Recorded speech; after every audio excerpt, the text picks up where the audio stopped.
This program deals with devil worship and satanic beliefs. It contains explicit scenes and descriptions of violent crimes and rituals. Americans are asking, who attacked our country?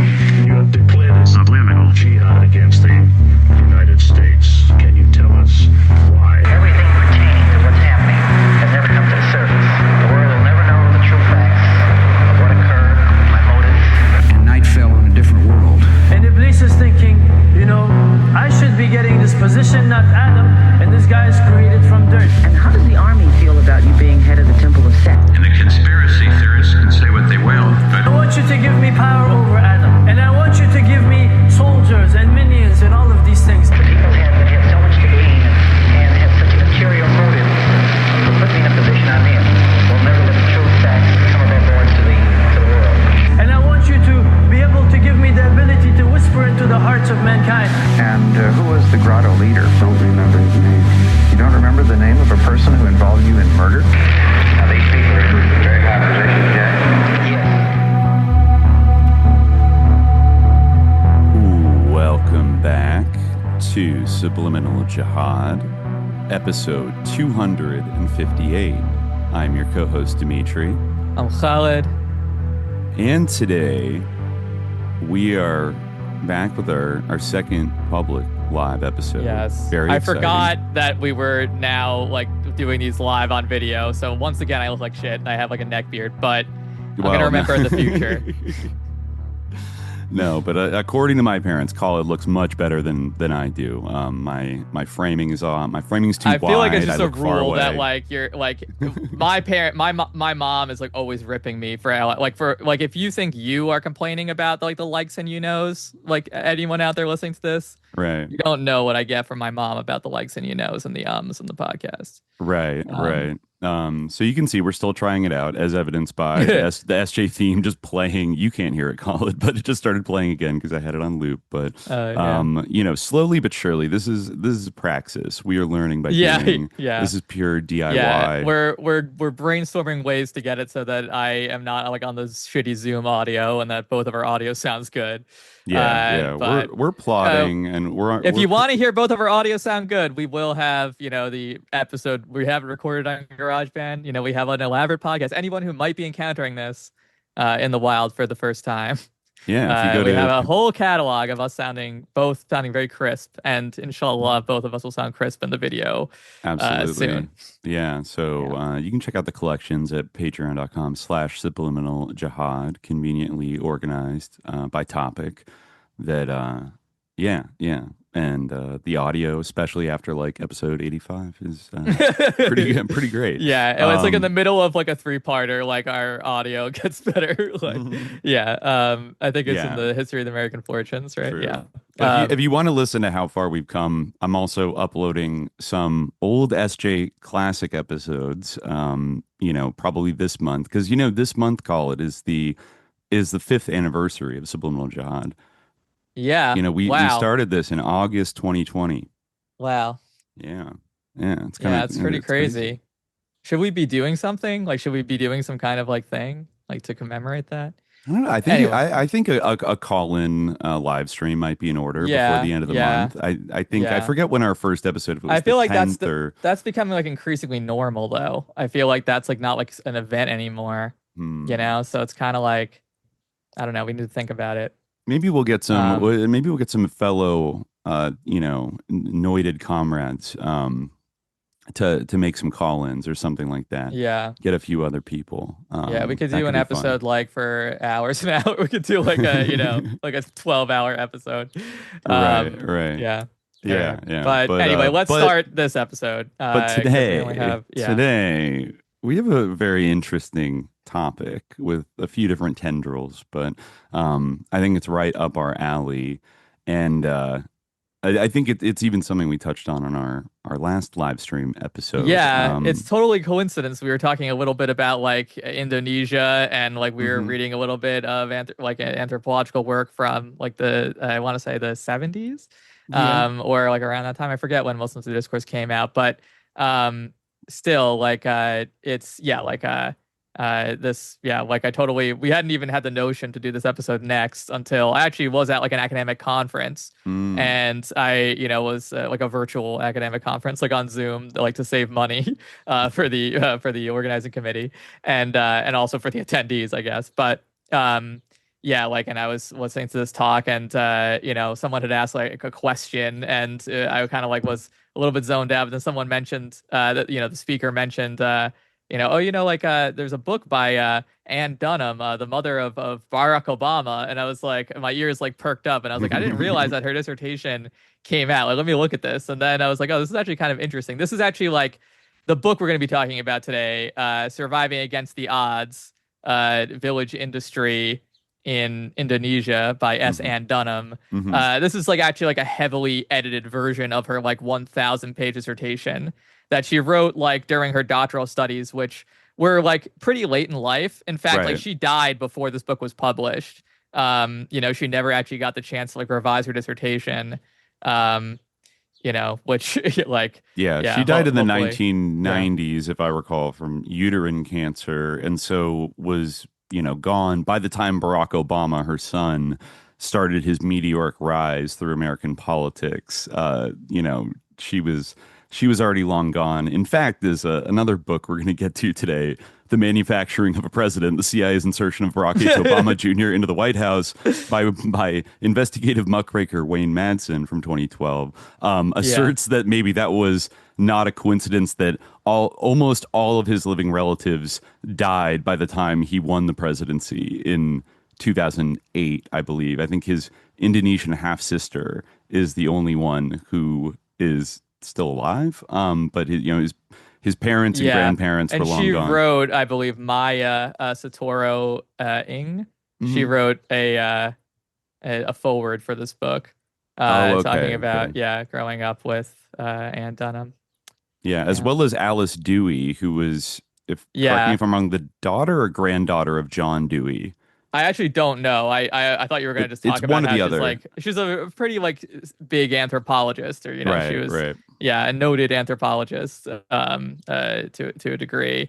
And she was like one of the main editors like of this book, and it seems like she was like a pretty good friend of Anne Dunham, like as her dissertation advisor. I mean, I feel like this book is like part of the reason why like it came out is because like of her connection with Barack Obama, which kind of like hangs over the whole thing. But it is like it's interesting insight, and we're going to talk about like we're not the first to like land on the idea that like his mother's background as an anthropologist, which like again for context, like we were just saying before we started recording that like we touch on this a lot in our meta parapolitics series that we did I think in the second part, I want to say. Maybe at the end of the first, but when we read Peter Dale Scott's Jakarta poems, right? And we talk about actually, like the term parapolitics you hear a lot in like the world of like esoterica and like conspiracy theories and things like that. Like Gears actually uses that term, so we talk about like what his use of that term means, and but we also talk about like the susness of the discipline of anthropology, especially during like the Cold War period, and how like all of this stuff, like I mean, Anne Dunham like talks about it a little bit like in her book, but there's a lot of other like coverage of it as well. Like the whole discipline of anthropology was basically like the tip of the spear for like a Cold War strategy. Absolutely. Especially like within Southeast Asia. And Geertz is like deeply bound up in that, and like his it's very interesting, like, because if you like study like in school like anything sort of in the orbit of like Geertz is probably one of, if not the, I don't want to say the, but like he's definitely one of the most influential anthropologists of the 20th century. He's like incredibly influential. Like you'll like Clifford come across, Geertz. For those who don't know, like Clifford if Geertz. you take like a class in like anthropology, like 101 or whatever, like in like undergrad or whatever, if undergraduate humanities education is still a thing by the time this episode comes out, but if you like you'll be assigned like his essay on like the Balinese cockfight and things like that, and Dunham to her credit like goes in on like Geertz and like the problems with his work, but it's also interesting to think of like her work and her anthropological scholarship, which was kind of like bracketed. Like she had a BA anthropology, but then she had like a long career like as a sort of NGO like worker, like someone Doing who was field working there work. like Yeah. professionally. Yeah, exactly. Before she went back to grad school rather late in life, right? Like as In we the said, late 80s, I think. yeah. It was in the late 80s, right? She finished her PhD like in 1993, I I think. think she did she Yeah. kind of like combined her master's and PhD at the University of Yeah. Hawaii. Well, you which, always get a master's on the way to the PhD, no matter what. okay. Yeah. So Even I like guess if you come in with a master's, you just like do the PhD faster. But usually in the I see. humanities, you don't have to have a Have a master's master's. unless it's like Okay. a really, really But so usually, yeah. Okay, so yeah, she did that in like the late 80s and early 90s, but really was doing field work in Indonesia as far back. Well, it's a little disputed. We'll get into that, but roughly Yeah. around 1966, 1967 was when she moved to Indonesia and married an army officer, Lolo Sotoro, and for a few years brought her son, Barack Obama Jr., to live in, I think they lived in Jakarta, right? Hmm. And then even when Barack went back, I think for high school, he went to the very elite Punahu school and lived with his maternal grandparents in Honolulu, and then of course went to Occidental in LA here, and then Columbia, et cetera, et cetera. I think she stayed in Indonesia for a long time, doing many different studies, and I'm sure we'll get deeply into this, like when we talk about today who her employers and funders were for this academic research. It does take us right to the heart of sort of the sus anthropology military industrial complex of the Cold War, because Yes. a lot of her work was funded by USAID or kind of USAID affiliated NGOs, and also very notably one of our big foundation bet noirs, the Ford Foundation, right? Yeah. Which I think Which was like we've discovered from so many angles is like almost synonymous with the CIA, like Well, literally. it's very interesting because like the whole like thing, it might be good to like get into the book and read a little bit of a critique of Geertz, because Okay, Geertz has okay. like one like angle on like sort of one reading of like Indonesian society and everything, and that like was something that like kind of was like compatible with like the sort of Cold War like agenda, the US like Cold War agenda for Indonesia.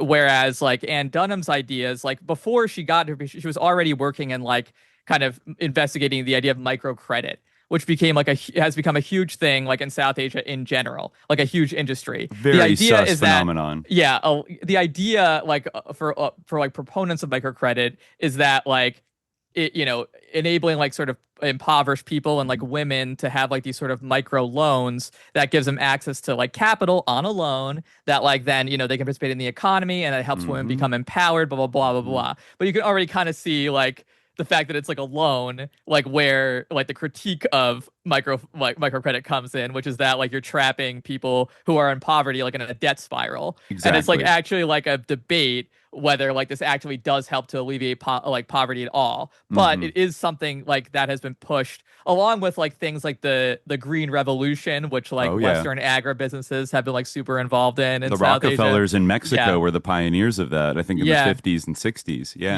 Yeah. It was like basically something that like the West, like, or the imperial core here in the US like decided the third one was gonna have a green revolution. Uh-huh. And and like the like people want to develop, people want to be like prosperous, so like I'm not saying that like like there's a lot of people who are like, okay, well this isn't like all bad, and like I wouldn't say it's all bad, but it is like kind of directed and it's designed to benefit like the people who like came up with the notion, like more so than the people who actually live in these countries. Right, right. And but so much of this research was the sort of like the thrust of it, just lurking beneath the surface was, how do we sort of orient these cultures, these societies, these economies, particularly in the non-aligned global South, in a way that steers them away from anything resembling like Soviet state economic planning and towards a kind of neoliberal model. And, I think Ann Dunham gets into the microcredit thing. I forget when. I feel like she's a relatively early rider of that wave, like in the early 80s, mid 80s. Like the people like her, advisors and colleagues who like wrote the introduction to this book, like kind of credit her with like basically like being a major force in like shaping the rise of microcredit in Indonesia in particular.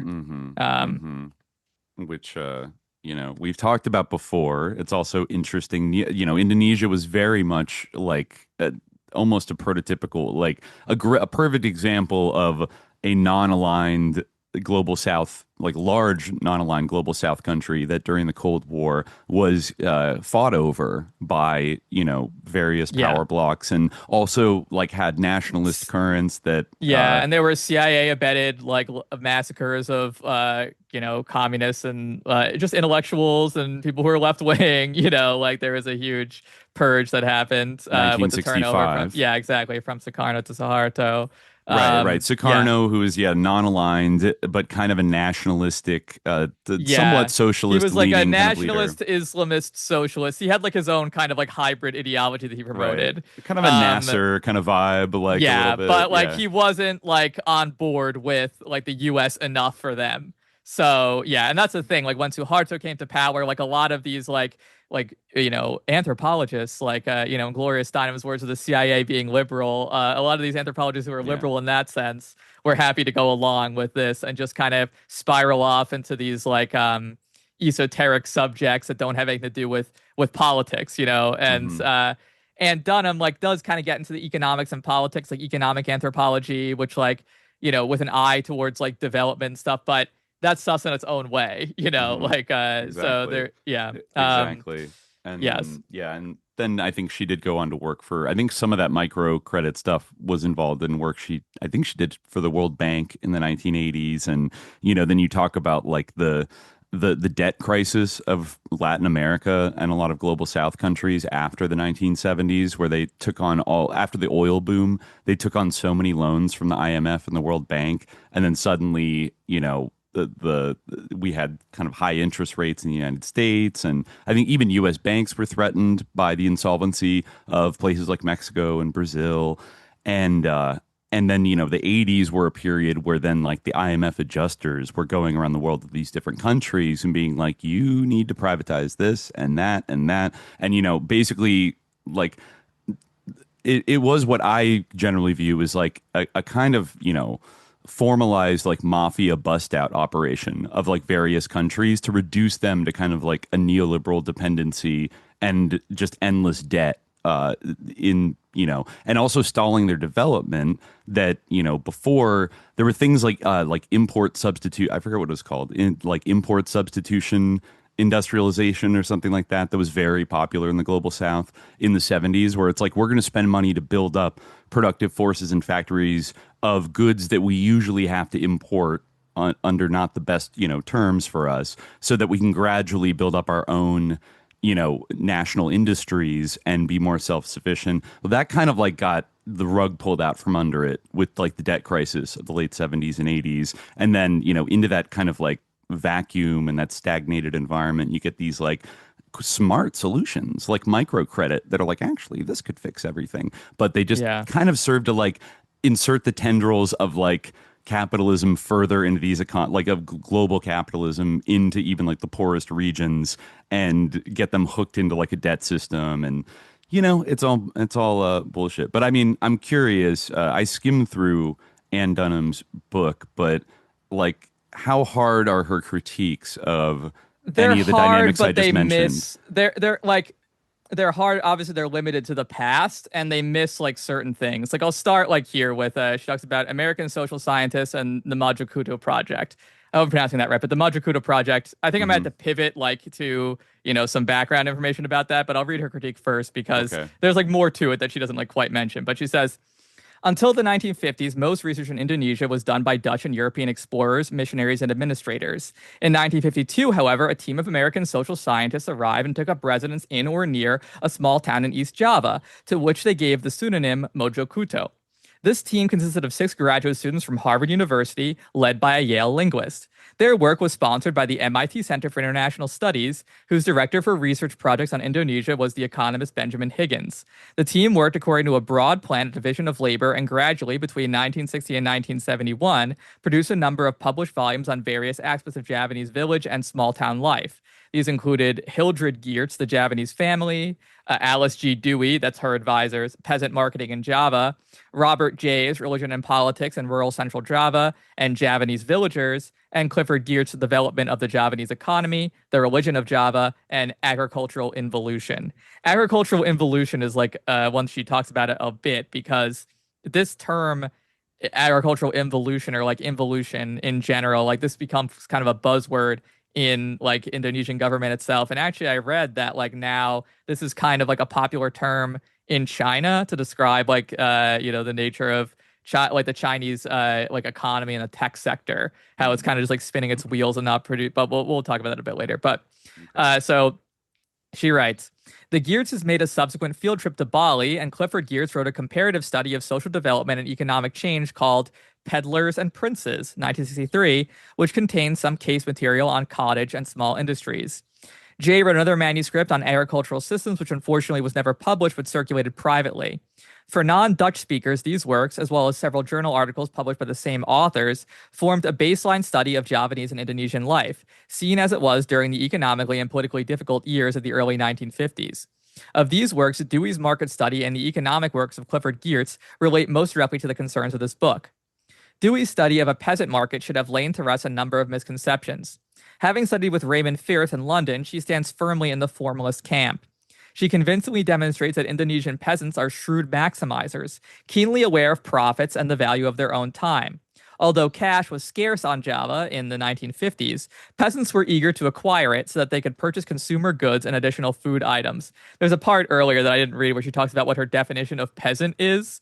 It's kind of interesting. Right. Yeah, she talks about how she has like some like interesting like, definitions of peasant that she uses that are like according to her like standard in anthropology. These are just two of the definitions she gives. Peasants constitute part societies with part cultures.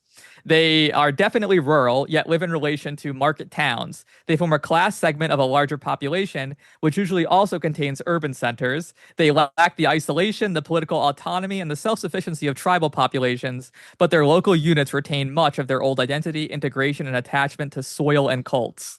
This is another one. This is from Foster, 1953, which she considers to be like sort of standard. The peasant society is a half society, a part of a larger social unit, usually a nation, which is vertically and horizontally structured.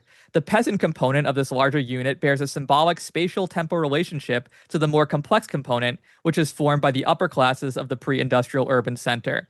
It's weird. It's like very dichotomized. Like it doesn't like, account for like the sort of porosity between these two things. But anyway, like she gets in that a little bit with the critique of Geertz later on. But anyway, so so she says, peasants were eager to acquire cash so that they could purchase consumer goods and additional food items. Nearly all transactions in the marketplace were monetized. Prices were set by bargaining and responsive to fluctuations in supply and demand. Dewey provides details on the social and credit relationships between different classes of traders. She demonstrates that cooperation between traders is compatible with rational maximizing. The ethnic Chinese role in market trade was more prominent in 1953 than it is today. Dewey compares Javanese and Chinese traders and concludes that although the Chinese had the advantage of a stronger extended family and other in-group ties, the Javanese were learning to compete in the arena of larger-scale wholesale cash crop trade. So, she goes on to talk about this, but I'll just summarize here. Like turning to the 19th and 18th centuries, Dewey points out that the Dutch did not introduce a Western capitalist system into the Indies, but instead a, quote, pseudo-feudal system of forced deliveries and forced labor that resembled corvée. Peasant entrepreneurship suffered outside of and in spite of the sectors of Western interference. Peasant industries survived whenever they could match the price or desirability of Western imported goods, which was often. So basically, like this kind of like is her book is almost taking up this argument from her advisor. They're of like mind in this way, and this is like where her critique of Geertz comes in because he says he has the opposite view. Basically, what she's kind of saying is that Indonesians are not impoverished because of like their culture, but their culture is like how it is because of like poverty. Like that's like she's kind of taking the more like economic, kind of a JD Vance argument, well, actually no, JD Vance kind of did blame like poor Appalachian whites for, but he kind of it's not just that, it's also structural things that make them have these self-destructive poor, habits, blah blah blah. Yeah, reminds me a little bit.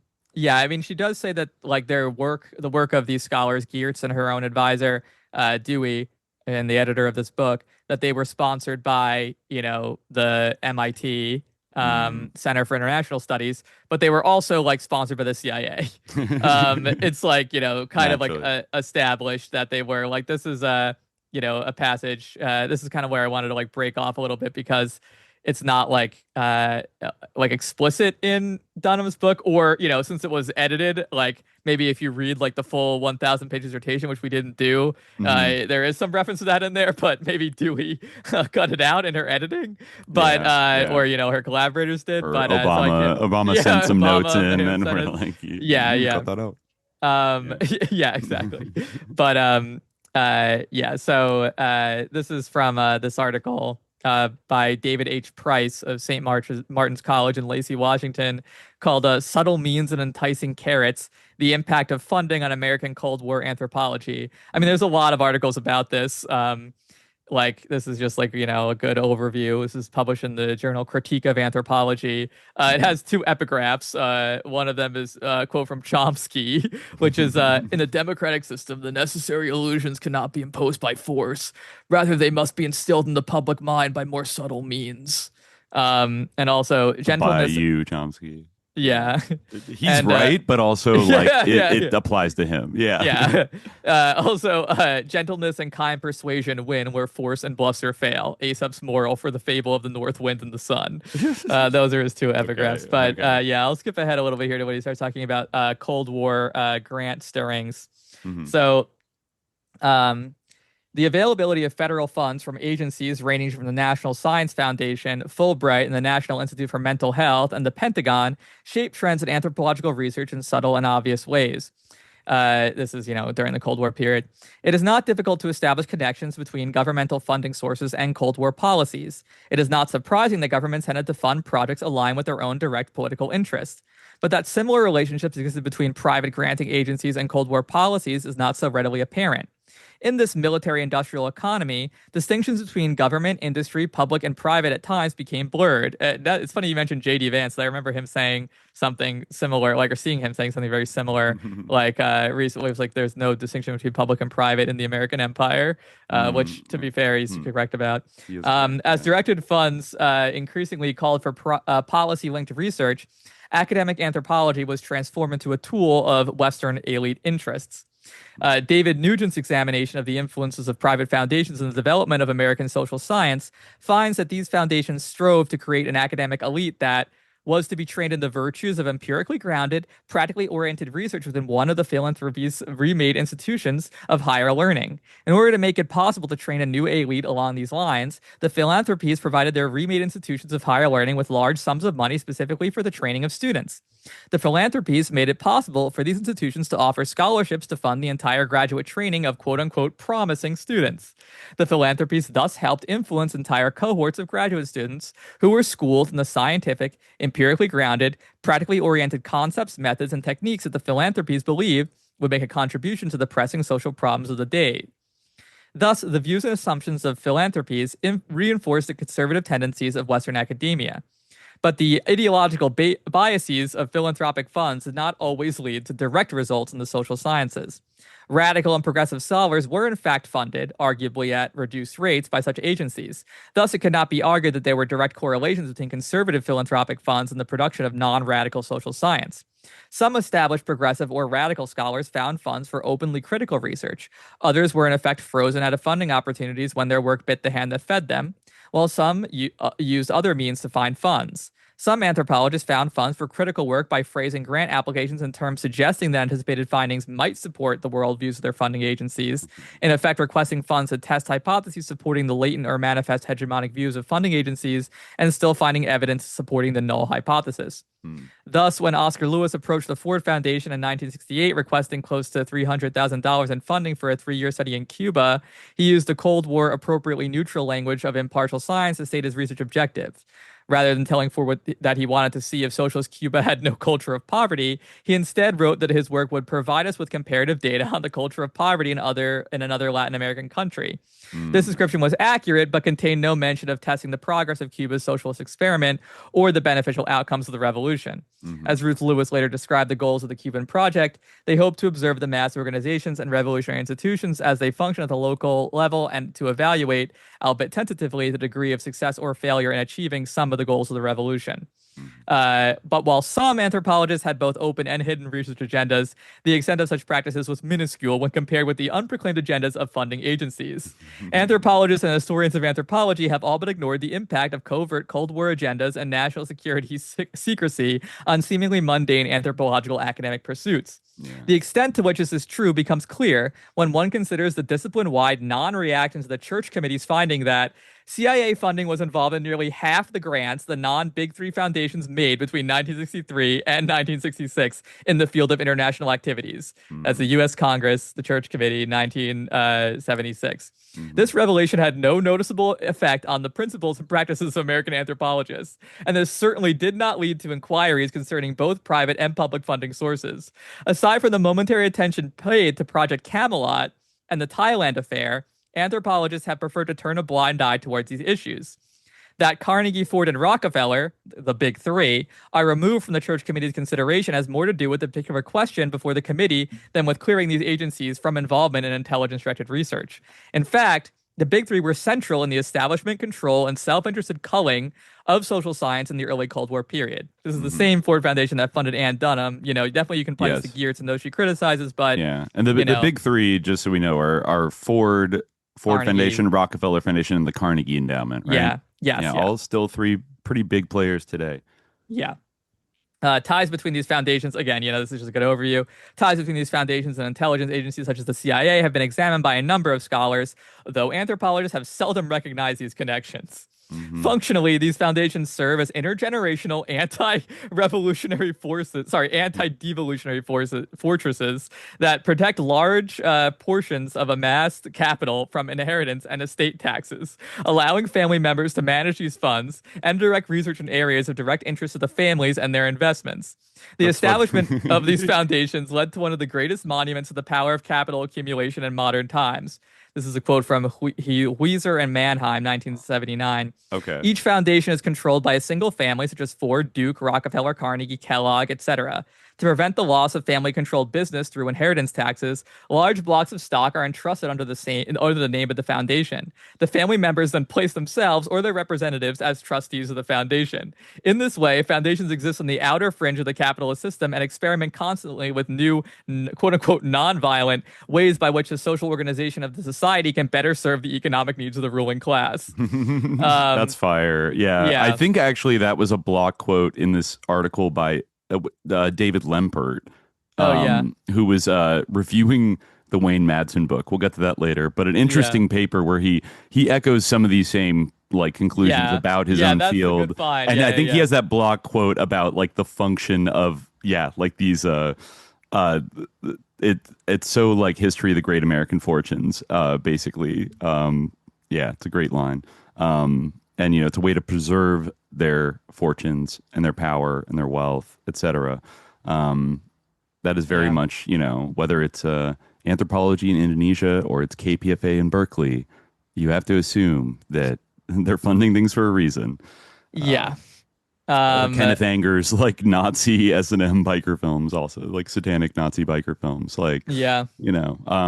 But anyways, I'll just wrap up here because there's a good quote here that's worth reading, I think. But So, it says the Rockefeller, Ford, and Carnegie foundations didn't exclusively fund research that was directly politically aligned with their foundations. The big three clearly funded a variety of scholars and research programs ranging from the occasional radical to liberal and conservative ideologies. But there were uses for the bottom-up views that anthropologists generated. It mattered little if the analyst's viewpoint was that of Marx or Rostow. As Laura Nader observed, anthropology was considered useful in the construction of major world events. Otherwise, critics asked why would the U.S. government and U.S. corporations pay for such knowledge? Anthropology was earning its keep as a passive player in America's imperial brain trust. So in the short term, funding overtly selected ideas. In the long term, ideas conform to the availability of funding. And this is I'll skip ahead a little bit, but it does talk a little about the Green Revolution here. Carnegie, Ford, and Rockefeller were selectively predisposed to nurture ideas that coalesce with their own political economic interests, and funds were dispersed that supported causes ranging from the Green Revolution to studies of foreign labor management. And this is a good one. There were also a number of more interventionist means whereby governmental agencies enticed witting and unwitting anthropologists into investigating specific research questions of interest to the national security state. The CIA Society for the Investigation of Human Ecology funding front paid apparently unwitting anthropologists at Cornell and around the United States to look into questions of interest to the secret MK Ultra project. See Human Ecology funds.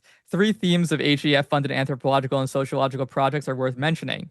These involved a research project studying sex, stress, and refugees.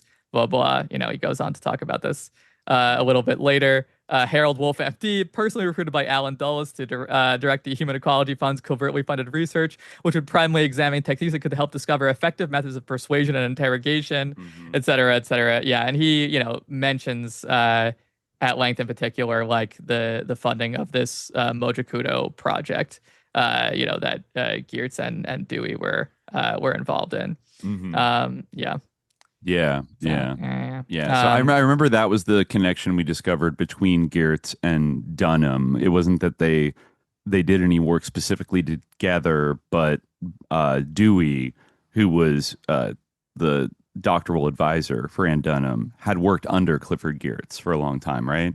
Yes. Okay. Yeah. Yeah. They worked together and during this project and the kind of the USAID funded and Ford Foundation funded research was kind of a, he even, again, I know this is just a juicy article, so I keep reading from it, but Clifford Geertz's involvement in the Mojokudo project and his affiliation with MIT's CENIS, CENIS, which Dunham mentioned, raised a number of questions about relationships between anthropologists, funding agencies, national Cold War agendas, and area studies centers. The Mojokudo Project was an interdisciplinary research project that sent teams of American social scientists to study political, cultural, and economic features of rural Indonesia. Mojokudo provided Geertz with the opportunity to conduct field work in Indonesia that would eventually lead him to write his Notes from the Balinese Cockfight, right? Which maybe you read it. Yeah. One of the most cited and perhaps influential pieces of anthropological research, like we said, as well as his books Agricultural Involution, which Dunham talks about, and Peddlers and Princes. The historic importance of Geertz's Cockfight essay is that he intertwined his own narrative voice with a subjective analysis, creating a self-referential alternative to the positivist research strategies of the time. Geertz stylistically brought his narrative presence to the fore, but the political context of both the narrative and narrator are missing, disclosing a significant shortcoming of his interpretivist method. Then he talks about where the funding for this came from and everything. Ford's financial backing of the project should be viewed in the context of what is now known about the Ford Foundation and the intelligence community's larger interest in controlling the economic fate of Indonesia during this period, et cetera, et cetera. And I think in that context, Dunham's critique of Geertz is quite on point. And she does say that she's not the first person to point out the problems in this, and she talks about how he's kind of derivative of, I don't know, this is a Dutch name, but Boeke, who I guess was Boeke, Boeke, who was pretty influential in the Standard. He actually wrote his big text on this before he had even been to Indonesia, but he ended up being very influential in the idea of Indonesian society, which basically was that the John Fogerty of sus anthropology. Kind of. Which, never been there, but she has a good quote from him that sums it up. Actually, it's let me see if I can. find it. It's yeah, she talks about it pretty early on. It's a note on terminology. Oh, this is when she talks about peasant. Hold on, let me scroll. Looking for it. Um,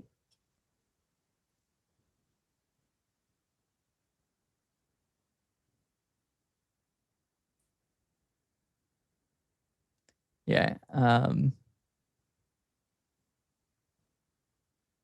sorry. This is something that would be cut out of the non-live podcast. Me scrolling around for the yeah. for the quote, but yeah. So Boca's views can be summarized as follows. The economy of the Indies is, quote, dualistic, consisting of a Western capitalistic system imposed on an Eastern pre-capitalistic system. Interaction between these two systems destroys native handicraft and trade because it offers new products, the mass products of European industry, but does not provide any new work opportunities. The gap between Eastern and Western systems probably cannot be bridged by development or welfare programs. For one thing, the gap is already too large as a result of several centuries of colonial experience, which severely damaged or destroyed native industries and trade. I kind of love that in a way because it's like, oh, you know, like it's too bad that they were like colonized by us, but like now, you know, they can't ever rise up from the destruction. Pretty convenient, but it's just too much to overcome. Yeah. For another, the gap is caused by basic cultural differences between East and West, not just by differential access to the factors of production. Because of these cultural differences, it is unlikely that Indonesian natives will ever be able to adopt factory or firm types of organization. They have limited economic wants and needs and will stop working as soon as they achieve those needs.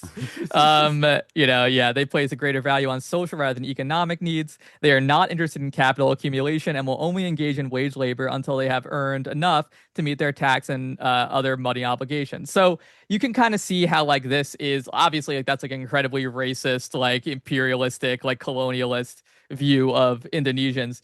But you can also see how like in her phrasing, like the way that like Anne Dunn has it is like everyone actually is like they're all like natural like little capitalists. Yeah, there's a little capitalist inside of every Indonesian crying to get out, and because because Geertz is doing a heck in racism, he doesn't see that they have the capitalist potential to become you're right. That's actually a perfect example of like why somebody like that on first glance wouldn't seem sus, but is actually maybe the most sus type of academic or somebody like that who kind of comes at it from a liberal kind of sympathetic, like compassionate, kind of stance. But it is kind of maybe if not quite backhanding like Indonesians by saying by ascribing, generalizing the entire population.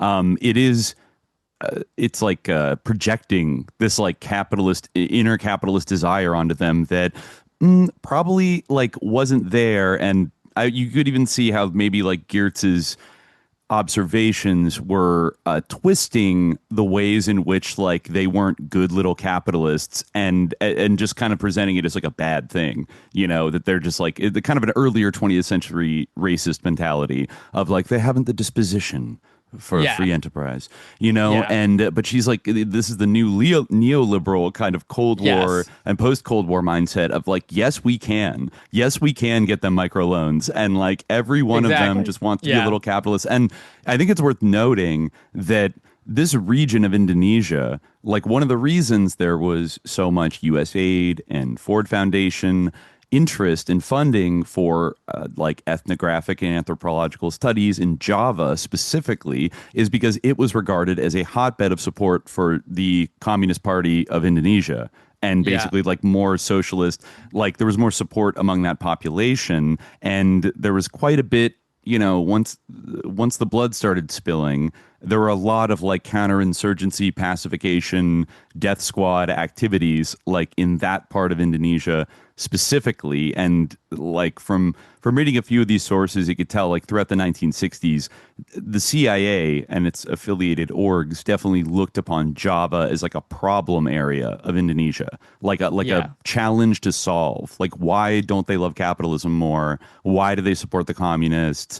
Like we can't, these are not politically trustworthy subsets of the population. And then suddenly a bunch of anthropologists descend upon them to like figure out every aspect of their society and how they think and work and everything else. And Yeah. So that's like a worth keeping in mind in all of this stuff, that they didn't just kind of like randomly go to Indonesia and study like the whole country. They were kind of laser focused. Even Geertz and Bukka, or whatever his name was, and Dunham Bukka were all was Javanese, right? Yeah, well, Bukka was considerably earlier. Okay. But yeah, but she, like, Ann Dunham kind of describes Geertz as like Bukka reincarnated, because he also has this kind of like dualistic idea of like what he calls like the post-traditional peasantry, and like who are different. And he like she talks a little about like some of his, but yeah, like you can kind of see how Ann Dunham's ideas, they are instrumental in a way. Like her critique, like much of it is sound, but it's like kind of directed towards like, well,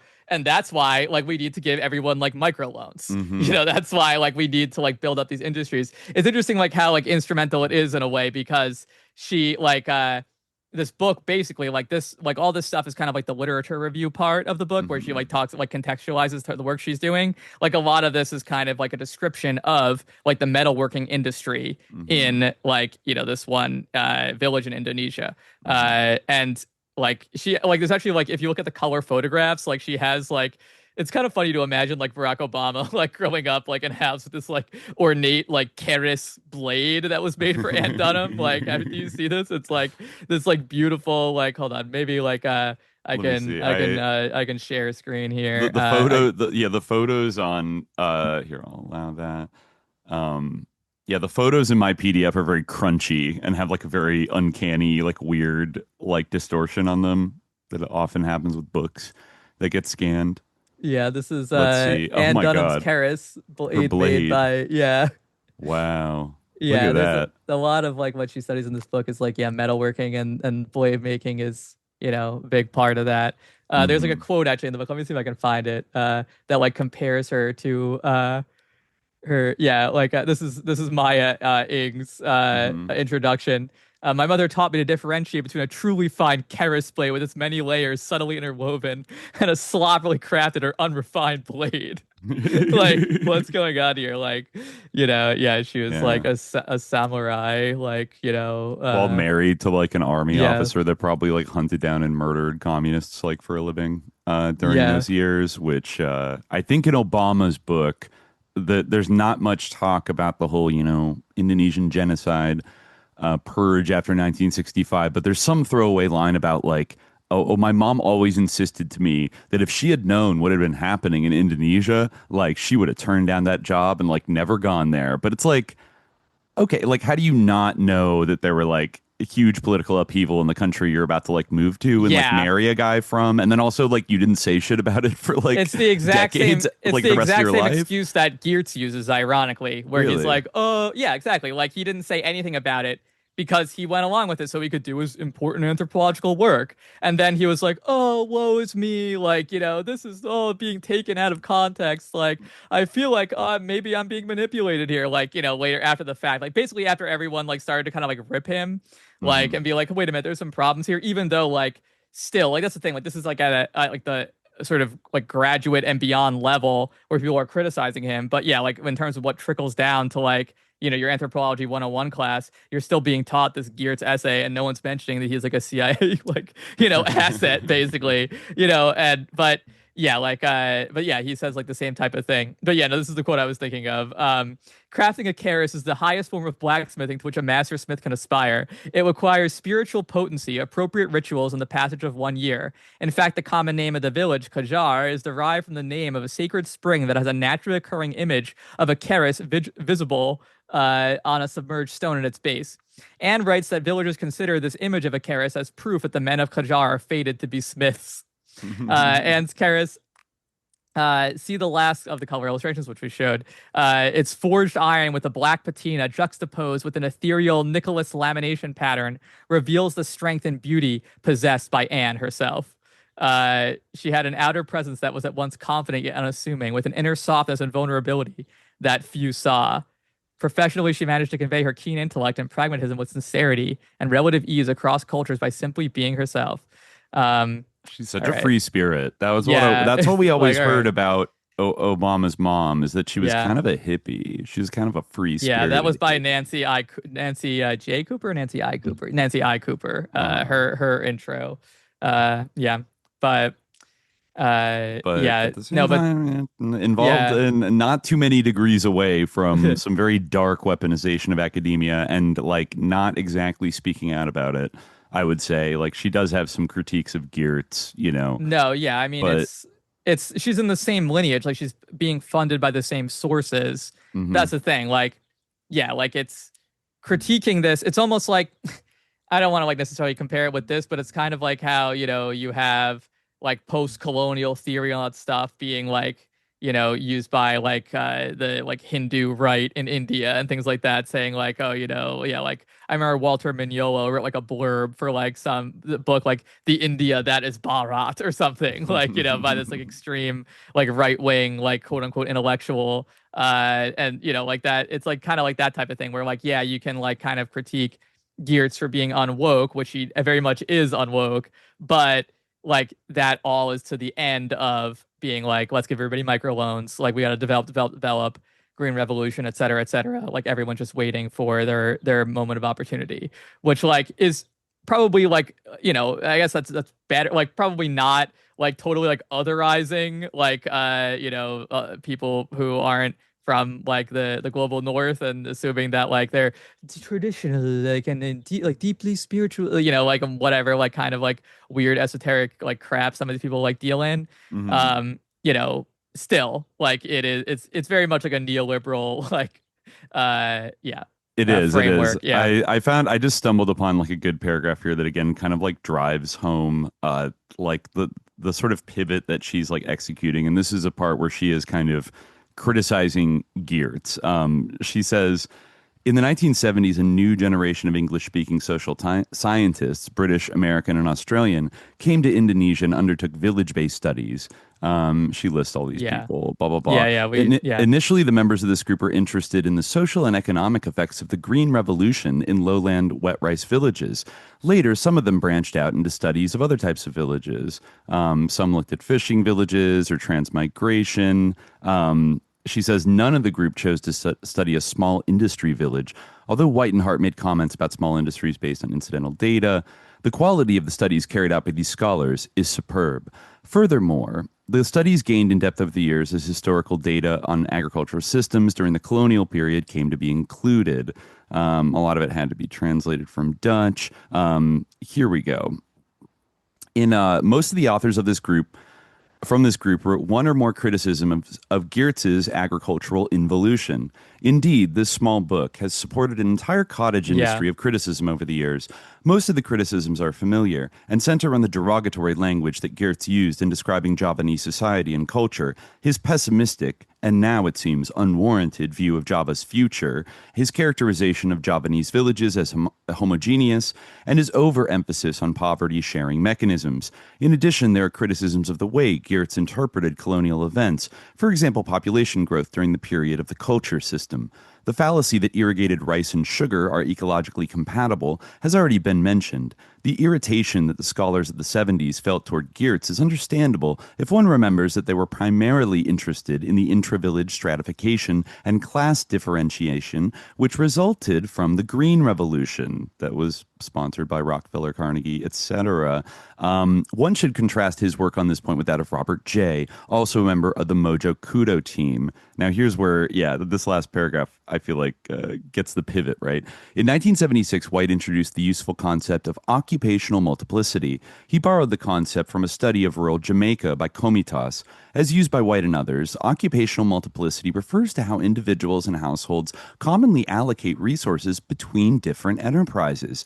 As a strategy, occupational multiplicity has the advantage of reducing risk and allowing individuals and households to make the best possible use of their time and other resources. To take but one example, many village industries are primarily dry season activities because they involve the collection and drying of raw materials and organic fuels, or because sun drying is one stage in the production process.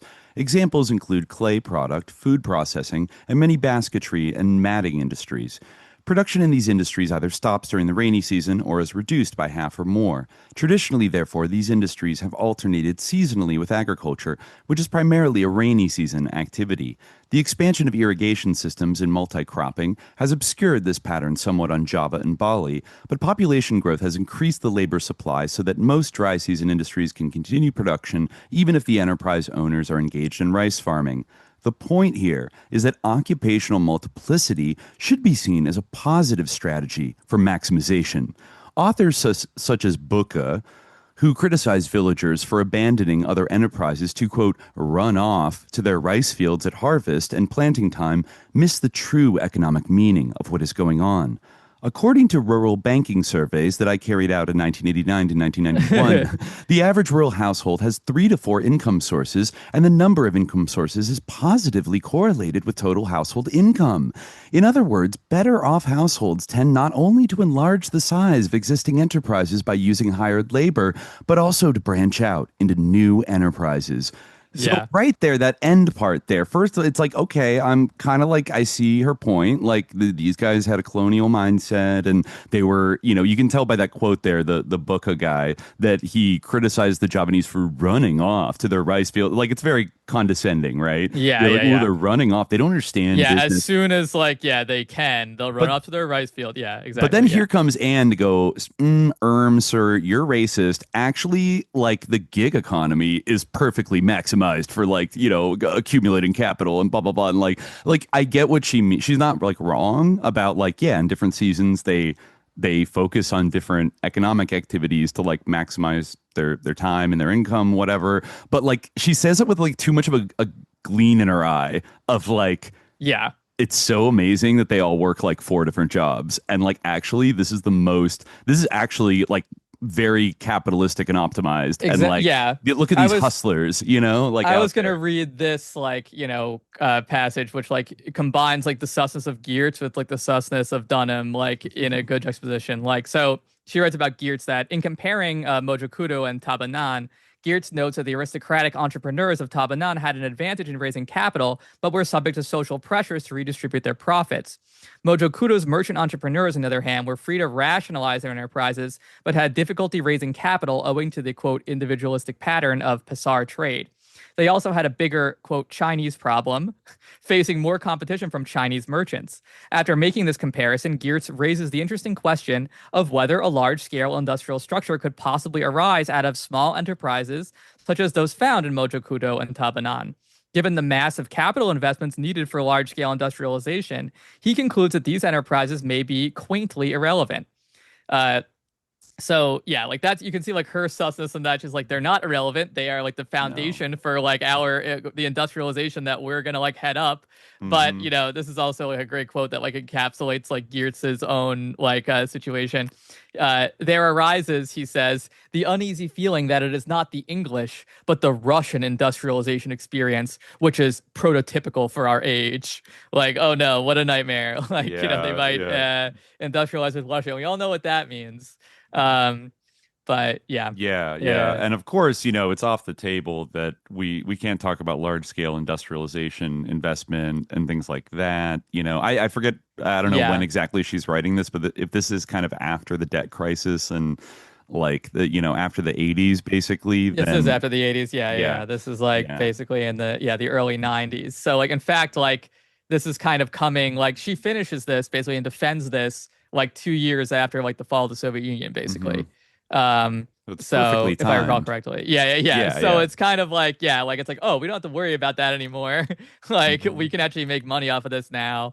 Right. There were these meta concerns throughout the Cold War that maybe you would help a country industrialize more because you wanted to sort of play it off. You wanted to keep it out of the Soviet camp or the non-aligned kind of bloc, and then there were extra economic kind of things that were done, just giving relatively compared to today, relatively large concessions to union workers in the United States.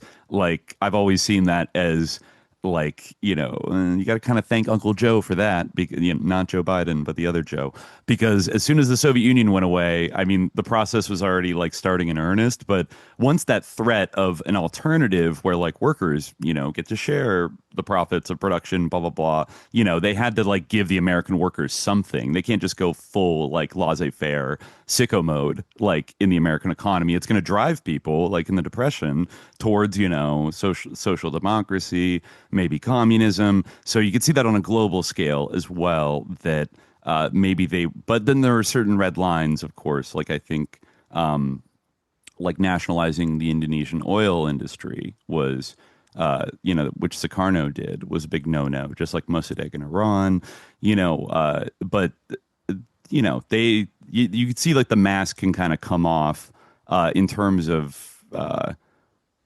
yeah, like injecting capitalism into every vein in every country around the world. It's all awesome. We just need to figure out how to do it. But like there's a great optimism that and any of these things like unions, protectionist laws, nationalizing industries were already kind of weakened by like the debt crisis and other events that were happening throughout like the late 70s and the 80s in the global South. So they couldn't like that they had much less room to maneuver, right? You know? So then these micro solutions come about from Ann Dunham. And I think, was it Pierre Omidyar that was like a big proponent of like micro lending in India? I don't know. I know he was like involved in India and then kind of like backed out. Like he brought like the Intercept like out of India, or like his journalistic enterprise out of India. The Omidyar network, was pulled out of India. It was like, our work is accomplished. You mean like establish Modi as like president for life? Basically, I guess so.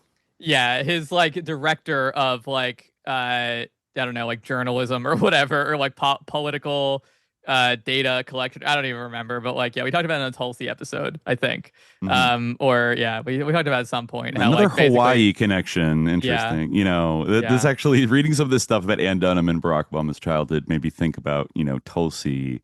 Like, we didn't get as much into just like Hawaii as like a low key hub of like MK Ultra and like weaponized academic research like throughout the Cold War, and like CIA, you know, it was big CIA kind of station that was, you know, Asia focused. But anyways, we'll get into that a little bit later.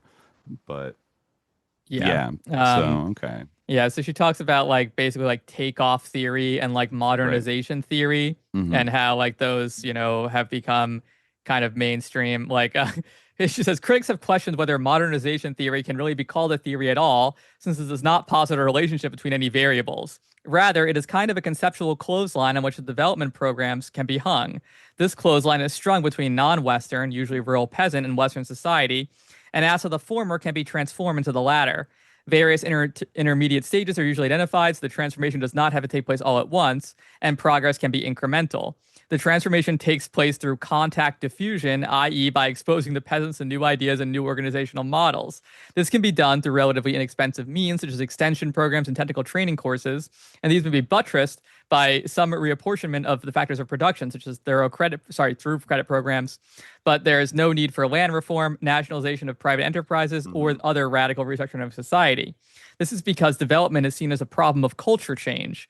It is not the culture of the governing elite which needs changing, of course, but just traditional peasant attitudes and values. It is these attitudes and values which are standing in the way of progress. One appeal of modernization theory to third world governments, therefore, is that it does not threaten entrenched power blocks and is not socially disruptive. So you can totally see how like that like worked great for like the Suharto era, you know, like that's perfect. Like, okay, like nothing radical needs to change. You can keep like ruling, and actually like it's the fault of like the backward ideology of the peasants, or, you know, but now like, look, we need to build oil rigs, and we need to like, you know, bring in agribusinesses, and we need to like, you know, do all the interesting that there is a chapter here where she kind of jumps into the late 80s and 90s, and that exact kind of struggle over whether to sort of implement I think pressure to deregulate and its possible impact on peasant industries, where she talks a lot about the protectionist legislation, that some of which was carried over into the Sukarno era, but then once you got to like the 80s and the 90s, there was a lot of pressure to just go like kind of full free market and reform it says, she says in the late 20th century, the Indonesian government came under heavy pressure from foreign donor nations and agencies, that's probably the World Bank, IMF, etc., to adopt free market policies as a condition for receiving aid. The aim of these policies was to free up the economy and eliminate, quote, toll gate opportunities for corruption and monopolies. By 1985-86, the majority of Indonesian economists and policymakers had come around to this view, and deregulation was underway. So I mean, the toll. It's always that anti-corruption that was really what became the dominant kind of rhetorical weapon to attack any kind of regulation or state monopoly after the Soviet Union collapsed. I think you still see it today in like a lot of like Soros NGOs that.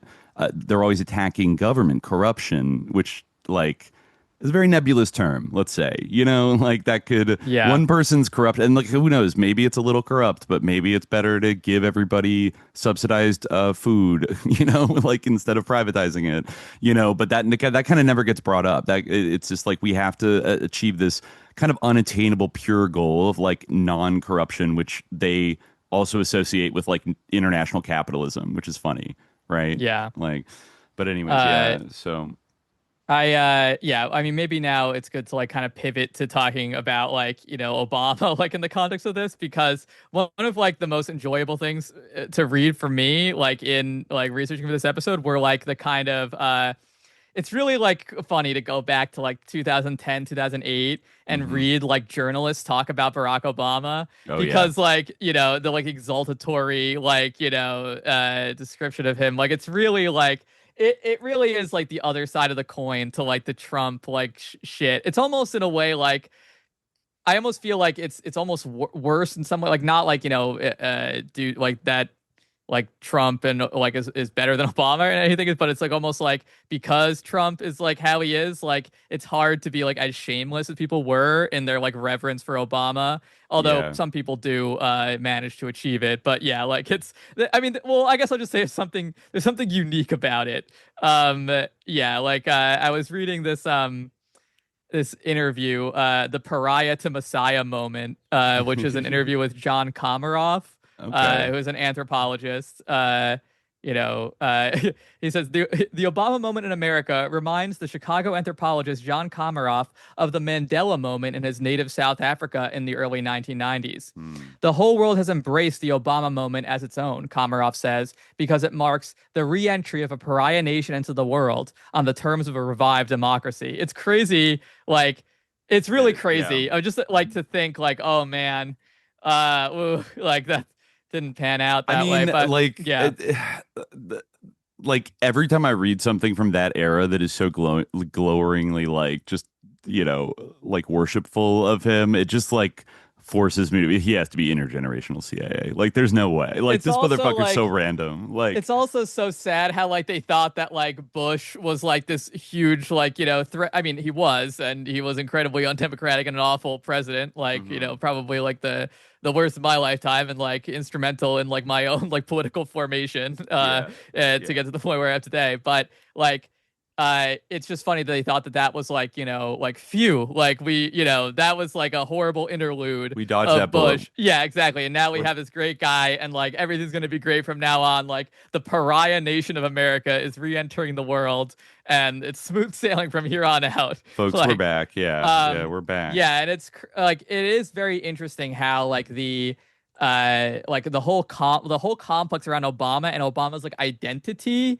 like there's something to the idea that like identity politics became like a buzzword, kind of like now almost has like passed away. Now people just say like woke, which is like even more like vague and even more like difficult to talk about. But like it is interesting that became like such like a fixture of the political conversation and still remains one to an extent, in that like like there was like a lot of a fixation like with Obama's identity. Like identity was like kind of a political theme, not just like among like not just like in the way of like, oh, they're SJWs and they think like if your identity matters, like, or whatever, which like but like also like there was like a general preoccupation, I feel like, that was bipartisan, whether it was like he's gay or like he sucked someone's dick like in a car like in 1980, like he's a whatever. Muslim. Yeah. Exactly. He's an Arab and he sucks he's dick an Arab. and he Yeah, smokes exactly. crack. Yeah. But also like on the other, he hangs out with terrorists, the Weather Underground. Remember that? Like he hangs out with Bill Ayers, and Bernadine Dorn.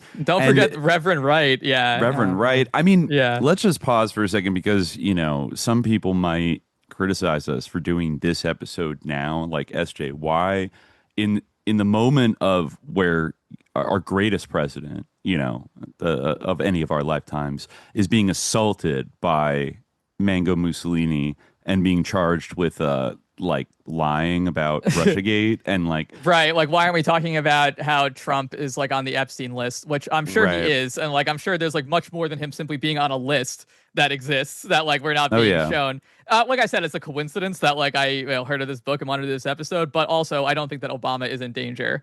Like I don't feel like he's under threat at all. No, he's not, because he's hiding out on Martha's Not Vineyard. that I would necessarily care if you were. And the Supreme Court, et cetera. He deserves to be under threat. Like he deserves to be in The Hague. But I do think it is pointing out the larger historical irony that if you do remember, like the main reason that, at least that on the surface, people ascribe to Donald Trump, like finally kind of jumping into the political arena, all started with a controversy over Barack Obama's birth certificate and where he was really born and what his true background was. Like Trump's done so much crazy shit, we almost forget about it. But that was kind of the start of him being expressly identified with like the far right, like the cancelable right. Like that idea was mocked very heavily and resolutely. And just to be clear, like I think I was never convinced by the he was born in Kenya thing.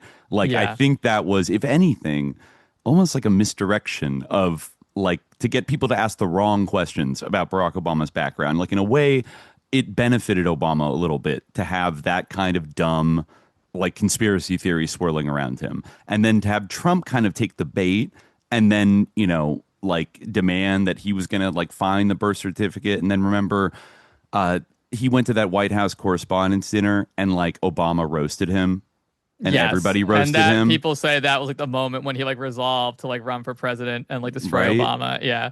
And now we're dealing with this mess. I'm not saying that it's like, it's Obama's fault that Trump exists, but this has been simmering in the background of like our political culture since Obama came on the scene. And because it's always been in this specific kind of like sort of like InfoWars, but even more like traditional, like, I don't know, just like crazy racist, like neocon, whatever, like proto MAGA sort of info swamp. Like it never really got outside of that. So, like Trump was always like mocked for like taking this seriously. And I think because there's no good evidence for it, like I can't really say like, oh, you should take it seriously. However, when you do look into Obama's background, it's strange.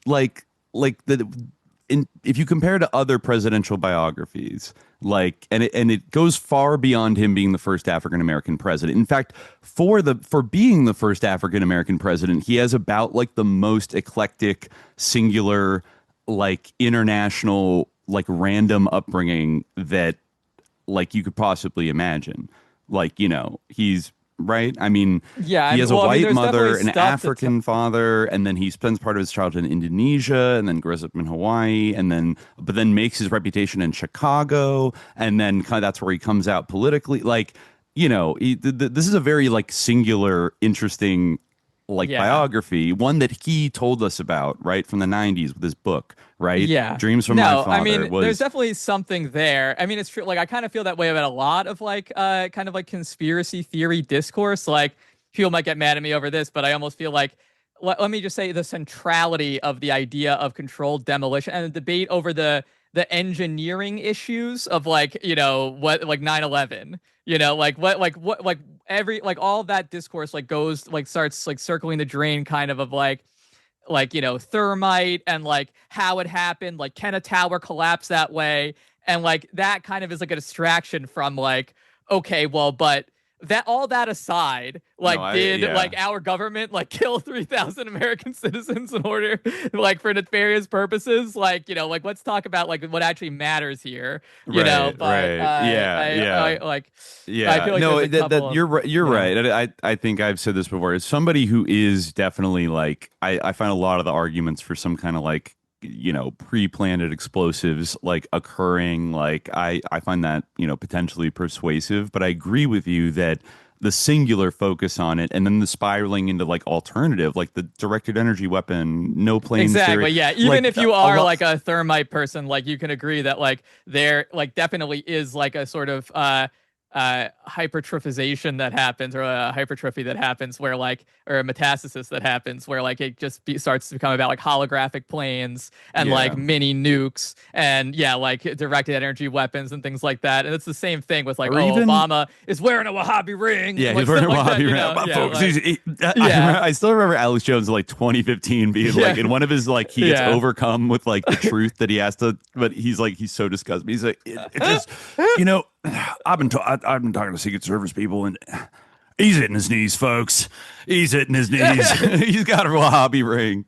Yeah, exactly. He's got a Wahhabi ring. He's hitting his knees praying. Yeah, like he's like, I don't know if it's a psyop on the Saudis or like something like like he was saying like Obama's pretending to be a Muslim, like he prays to Mecca 5 times a day as a psyop on the Saudis to make him think that he's on their side when Muslim. He's not, like, and the Saudis are good and like they're being tricked. I don't even know. Yeah, that's the other thing. It's like, that's the thing he's when people Kenyan. say like Alex Jones was right, like it's crazy how prescient he is. It's like, well, have you like actually listened to Alex Jones, or have you only seen like the clips of him that have been like curated? Because like he talks for a long time, and most of what he says a lot of is shit. like insane. Like he says a lot. He mixes things that are like generally true with like just like crazy speculation. He's definitely been right before, but it's kind of like the machine gun technique. Like if you just like operate and say stuff with the basic premise that like our government is like undemocratic and is trying to control us, then like you'll hit the mark like sometimes, right?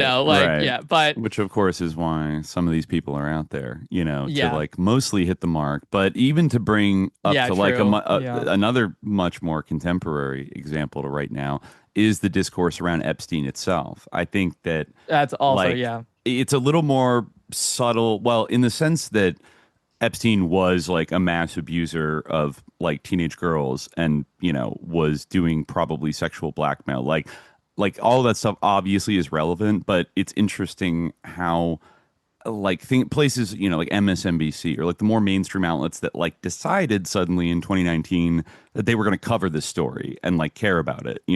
They love kind of like putting in a very narrow thing about like this sicko rich guy and his sicko girlfriend that like that's just what happens when there's power. You just become a sicko. And then like other people didn't turn him in because everyone was having fun. And like there's not enough interest in like the money stuff and the intelligence connections. Like that kind of gets almost left off to the side. That's kind of the opposite, where like instead of like a hypertrophization of like sort of like a fantasism happening, it's kind of like an erming reaction where people are like, this is just like, one sick man and like all these sick men gathering together to like, when it's like, okay, but like he quote unquote belonged to intelligence, and it was like widely known by like people who were close to him, and it's been said many times by like people in his circle that he had like significant intelligence connections. Like this is, like, so what's that all about? Like, why did he have a camera in his room? Like let's, I mean, I guess, it's the same thing of like, oh, well, it's this. That's like kind of the thing of like, Occam's razor. Like, it's like, well, I don't even know if like that is Occam's razor at this point, but anyway, but that's a bit of like a digression, but like, I did want to like, I did want to keep reading this because it gets even, and it comes like anthropological thing comes in here. So this is John Komaroff again. So, this is from the guy interviewing him. So there's a bracing analysis here from a man who makes it his business to jar our perspective, whose definition of anthropology boils down to, quote, critical estrangement, which like is, like that's like false objectivity, like fucking bullshit. But, they was going, anthropology won the election, Komaroff says, only half kidding. When did this article come out? I don't know if there's even a date on this. Let me see what the date of the comment. 17 years ago, everyone. Wow. Wow. What a time time. It's crazy. But anyway, yeah. So anthropology won the election. Only half kidding. He means not just that Barack Obama is the son of an anthropologist, but has a mind to stand outside the consensus when he must. I love how false this has been proven to be because, like, hey, like Obama, you have nothing to lose. Like, you're in your post presidency. Remember when you used to be friends with like Edward Said? Remember when you used to be friends with like Rashid Khalidi? Like, remember when you used to go to dinners with those people? Like, remember when you like grew up in the third world? Like, remember when you like were supposed to have like some solidarity with like colonized people? Like, remember when your mother had like an ornate Chris and told you about like the like Indonesian art of like blacksmithing and like, you know, right. Yeah, like what's going on? Like, where are you? Like, where are you, Obama? Like, nowhere. Just like fucking running away from like Tulsi's like bullshit, Making, I guess. Like shitty Netflix movies. Yeah, like absolute crap, like podcasts and like some movie about like being in the post-apocalypse and like an Iranian-induced post-apocalypse, if I recall correctly. Like, oh, how yeah. Anyway. Yeah, the guy once seen as a great leftist politician. Yeah. Well, yeah. I mean, yeah, just listen to this guy. This is Komarov again. We've seen something like the birth of a counter-enlightenment in the Bush years, Komarov says. Give me faith and I'll tell you the answer. Take my heart as sufficient justification for the Iraq War or for judging good and evil. Anthropology says, wait a moment. What do we sacrifice when we sacrifice reason? Digging at surfaces is the anthropological act. Anthropology as a discipline has a mantra, estrangement. Take nothing for granted. Whatever appears to you in the surfaces of everyday life is not an answer to anything. It's a question about something. Obama, though trained as a legal scholar, is an organic anthropologist. Oh, no. The Obama moment is an invitation to restore politics in a public space where nationhood, quote, in any collective sense, almost died. President Bush's invocation of the shopping cure after 9/11 helped define a nation of individuals held together by a market. I mean, that's kind of like Ann Dunham's dissertation as well, but whatever. The Obama moment re-envisions America as the sum of its differences. The Bush years gave us lying as a national practice with political impunity. Forensic journalism marks the path back to the estate of truth. Forensic journalism, argumentative interpretation of the evidence, is embodied differently in the noblest Paul Krugman of the New York Times. Shut the fuck up. Wow. Jon Stewart of the Daily Show. Oh, no. And Charlie Savage. I don't even know who that is. Who's that? Charlie Savage? He's like a weird, like sus, like kind of anarcho-liberal journalist. I haven't heard that name in years. Like, I think he worked for the New York Times, and I forget why I disliked him intensely, but I feel like he became kind of a villain on like early left Twitter for being like, I forget if he was like anti-Occupy or Charlie Savage. Wow. Yeah, he disappeared, but I don't know why he was. Yes, he wrote an investigative history of the Obama administration's national security legal policy. Seems like he hasn't done too much since then. I guess he is still a reporter with the New York Times. What has he done lately? Wow. He's still posting on X, it seems. Yeah. I Yeah. can't for the life of me, if it was like something around the Arab Spring or around Occupy, where he was just being like he was like arming everybody and being like a little NATO simp. Like, yeah, it was like somebody that you would consider kind of like a lefty journalist, but then, you know, I mean, he's at the New York Times. Like, you know, he's gonna fall in line. But anyways, yeah. Wow. Well, yeah. So Charlie Savage is also who broke the Bush signing statement scandal for the Boston Globe. But it will take more than a few heroes to sustain the euphoria in this unfamiliar Obama majority. The rest is up to us. Did Aaron Sorkin write this? Jesus Christ. It sounds like it. He goes on, I have the audacity to hope that the return to democracy is going to be about hearing. But that, of course, throws a moral obligation on journalism. I think the press let us down very badly over the Iraq War. I think it gave a free ride to a president who didn't deserve a free ride. even when there were plenty of critics making very strong arguments, well-backed arguments about the falsity of the claims justifying war in Iraq. It's crazy how, like, where are those journalistic heroes today? I guess they didn't answer the call because they're nowhere to be seen in the present crisis and the present moral abomination. Right. But even like during Obama's first term, like like during Libya, like the journalists hold him to account. Like, well, I guess he was hoping for that, but yeah, it didn't happen then either. It's certainly not happening now. Yeah. Well, that was typical. This almost, I mean, reading that almost like makes me want to believe Wayne Madsen's like relatively unsubstantiated assertions that Obama was practicing some kind of like NLP mind control on like the American public with like his like catchmark, his catchphrases, and just like, yes, you saw in the article, the guy's like, we must have the audacity of hope. Like, what the fuck, bro? Like, this is it was such a successful like viral campaign, his 2008 campaign. It's almost like he had, like a group of anthropologists like advising him on like how to just perfectly modulate your message to like hit where the American public was at in 2008 and ride that wave and, simultaneously like kind of win the credibility of being like the left-wing anti-war candidate and then pivoting to being like the responsible, smart centrist, and then also being the first African-American president and like a decisive end to like the evil Bush years and all that stuff. Like everyone was I was jazzed in 2008 when he won. I was psyoped. So many other people were, but I wasn't fully psyoped by Obama, but I might have been a little bit worse at that time because I was kind of like Ron Paul curious, like back in that era of my life.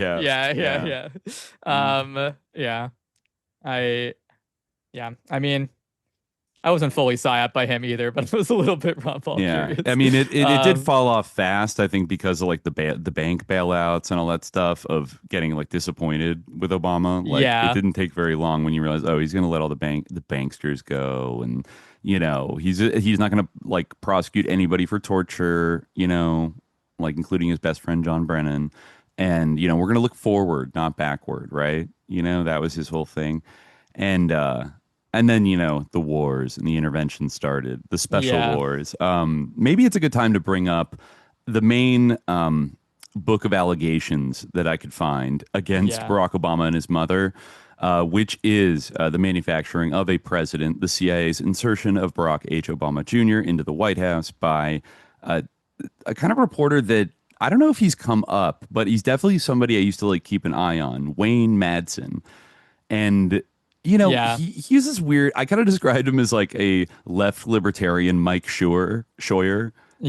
Like he's this like big bearded, like ex-NSA analyst, I think, worked in one of the kind of like intelligence agencies as, like a middleman kind of career worker kind of person, and then became this like muckraker on the internet. Also kind of had a lot in common with Mike Rupert in the 2000s, copvcia.com, who was, blowing the whistle. But it was always like the types of people in like the 2000s era, there was like a type of like ex-government employee that would like post on the internet about how like fucked up and evil like America was, and like, talk about all these scandalous things in like the Bush years, etc.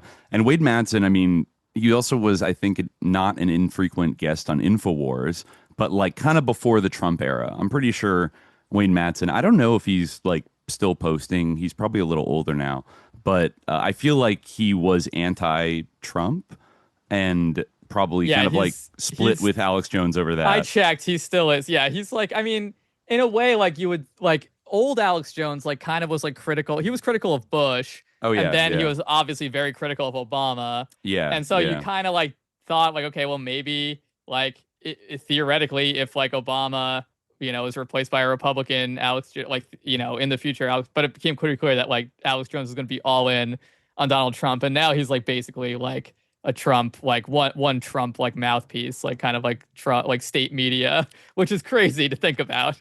But basically he is. Yeah. I'm just going to throw up a pic. Throw up a pic kind here. of remained pure in a way. An iconic pic of Wayne Madsen. This is him right here, folks. I still think like, I'm trying to think of who to like compare him. Like Mike Rupert would be one comparison. Also kind of like Dave McGowan in a certain type of way where I feel like this book I read all of it, has a little bit of like a McGowan vibe where he brings up things that are generally like worth kind of zooming in on as like sus. But then he also sometimes like makes leaps of like, well, Obama was likely, recruited into the CIA at Occidental, but like there's no evidence that like he literally, there's a lot of like supposition going on and a lot of like inference that especially, it's something that people love to criticize us about, like saying like people have sus families and that sometimes that has a bearing on their life or their psychology or whatever. He kind of does that a lot with like, well, Obama's mom worked for all of these, CIA connected NGOs and USAID and everything, while also there were things going on in Indonesia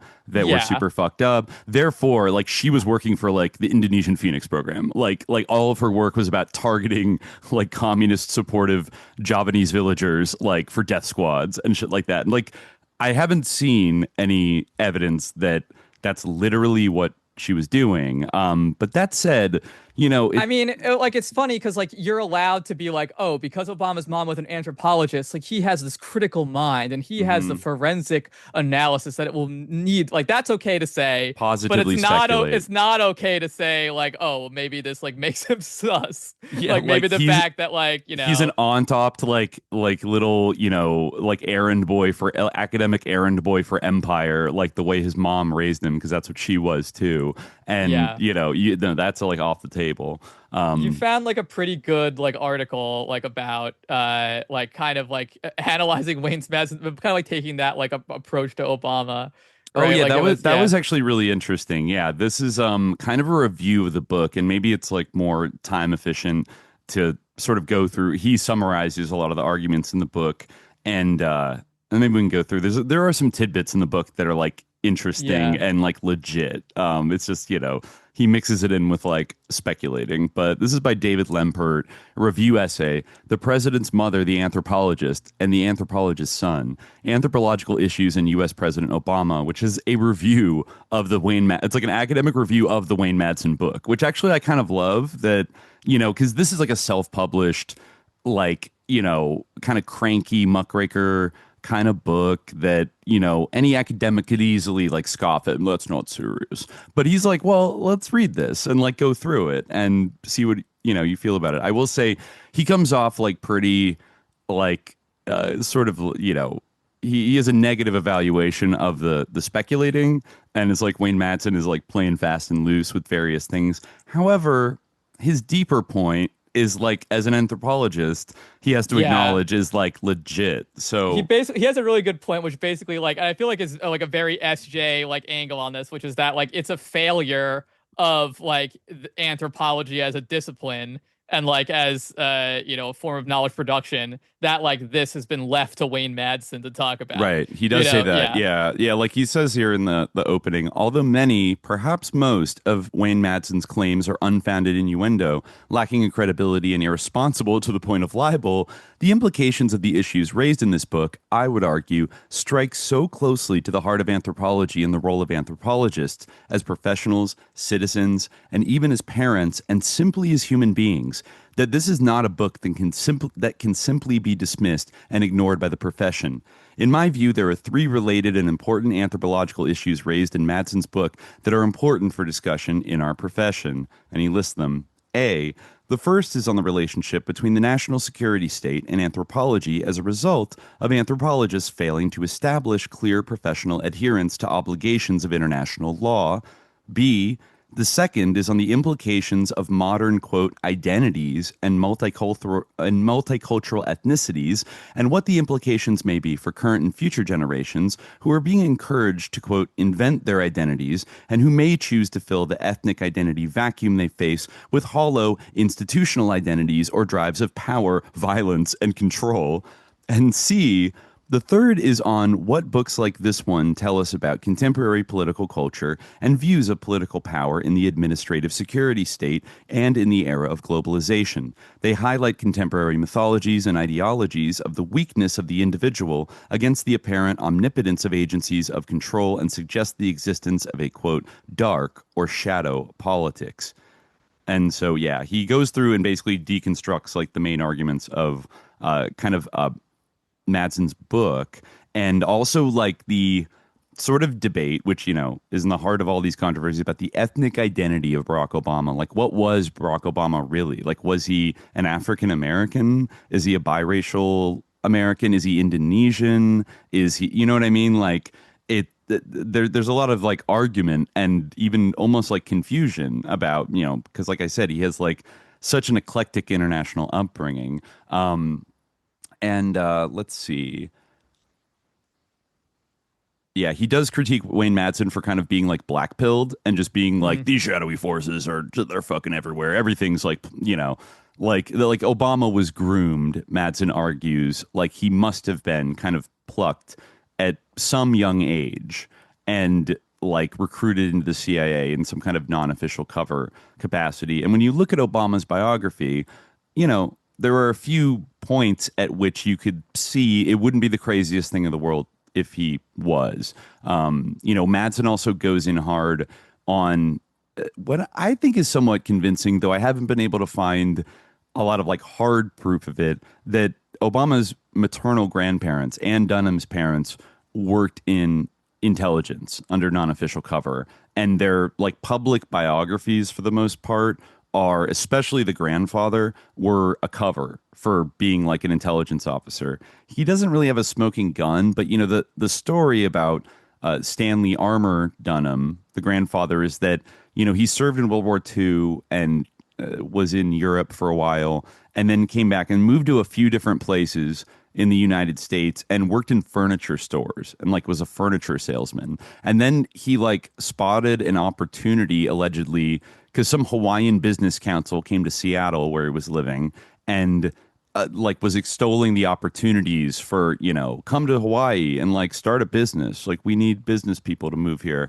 And he was like tickled by this idea and decided to move his whole family to Honolulu. But Madsen points out that like there's like photo evidence that contradicts that story, that like he actually moved to Hawaii like a year before that. And, you know, there is also like no real record of the furniture company. It was Pratt Furniture Company that that like kind of existed as a shell company in Hawaii, you know, that like there's not really any evidence of it being like a store or like whatever. And then I think what's actually more likely to be sus is Obama's grandmother, who doesn't really get Madeline Dunham, doesn't get talked about as much, but she became the first female vice president of the Bank of Hawaii, I believe in like the 70s. Yeah. And Madsen alleges that the Bank of Hawaii was a huge conduit point for like CIA covert operations funding and money laundering related to operations in Asia, like the Nugan Hand Bank and, you know,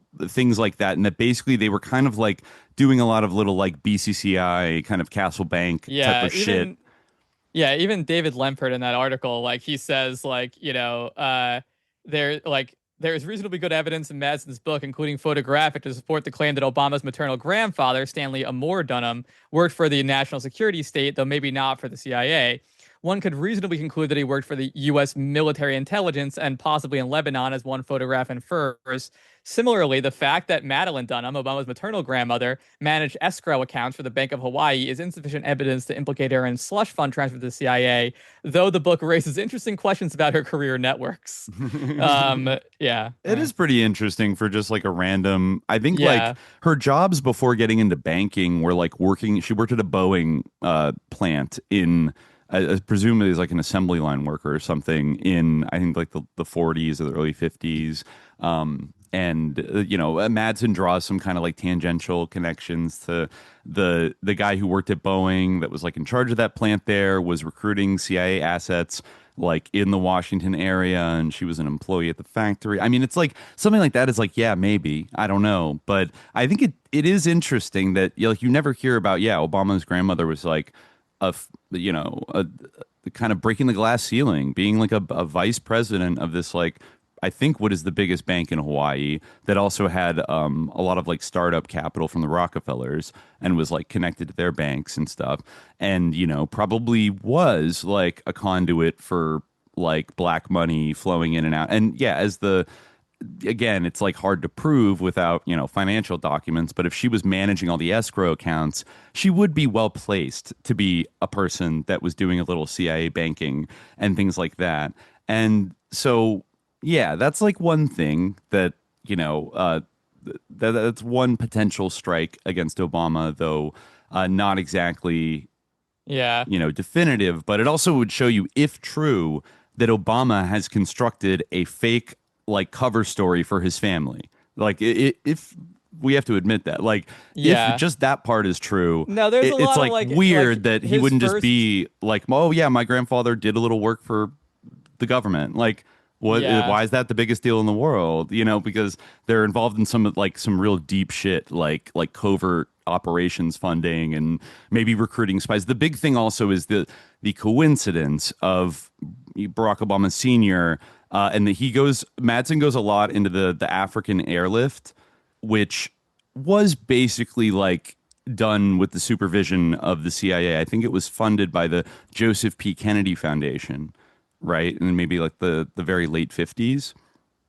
And a big, mover and shaker of that was the Kenyan politician Tom Mboya, who was eventually assassinated, but was basically regarded as like kind of the CIA's man in Kenya, like the most promising, like pro-Western, pro-American politician that they really wanted to probably elevate to like lead the country. And I think Madsen says that, or he speculates that I think Mboya got beaten in one of the elections and he didn't end up becoming president, and then later was like killed. And Obama was probably, because Obama was tight with him. In fact, Mboya, I think, like kind of skipped the normal application process and like put Barack Sr. onto the list to like go to the U.S. and study.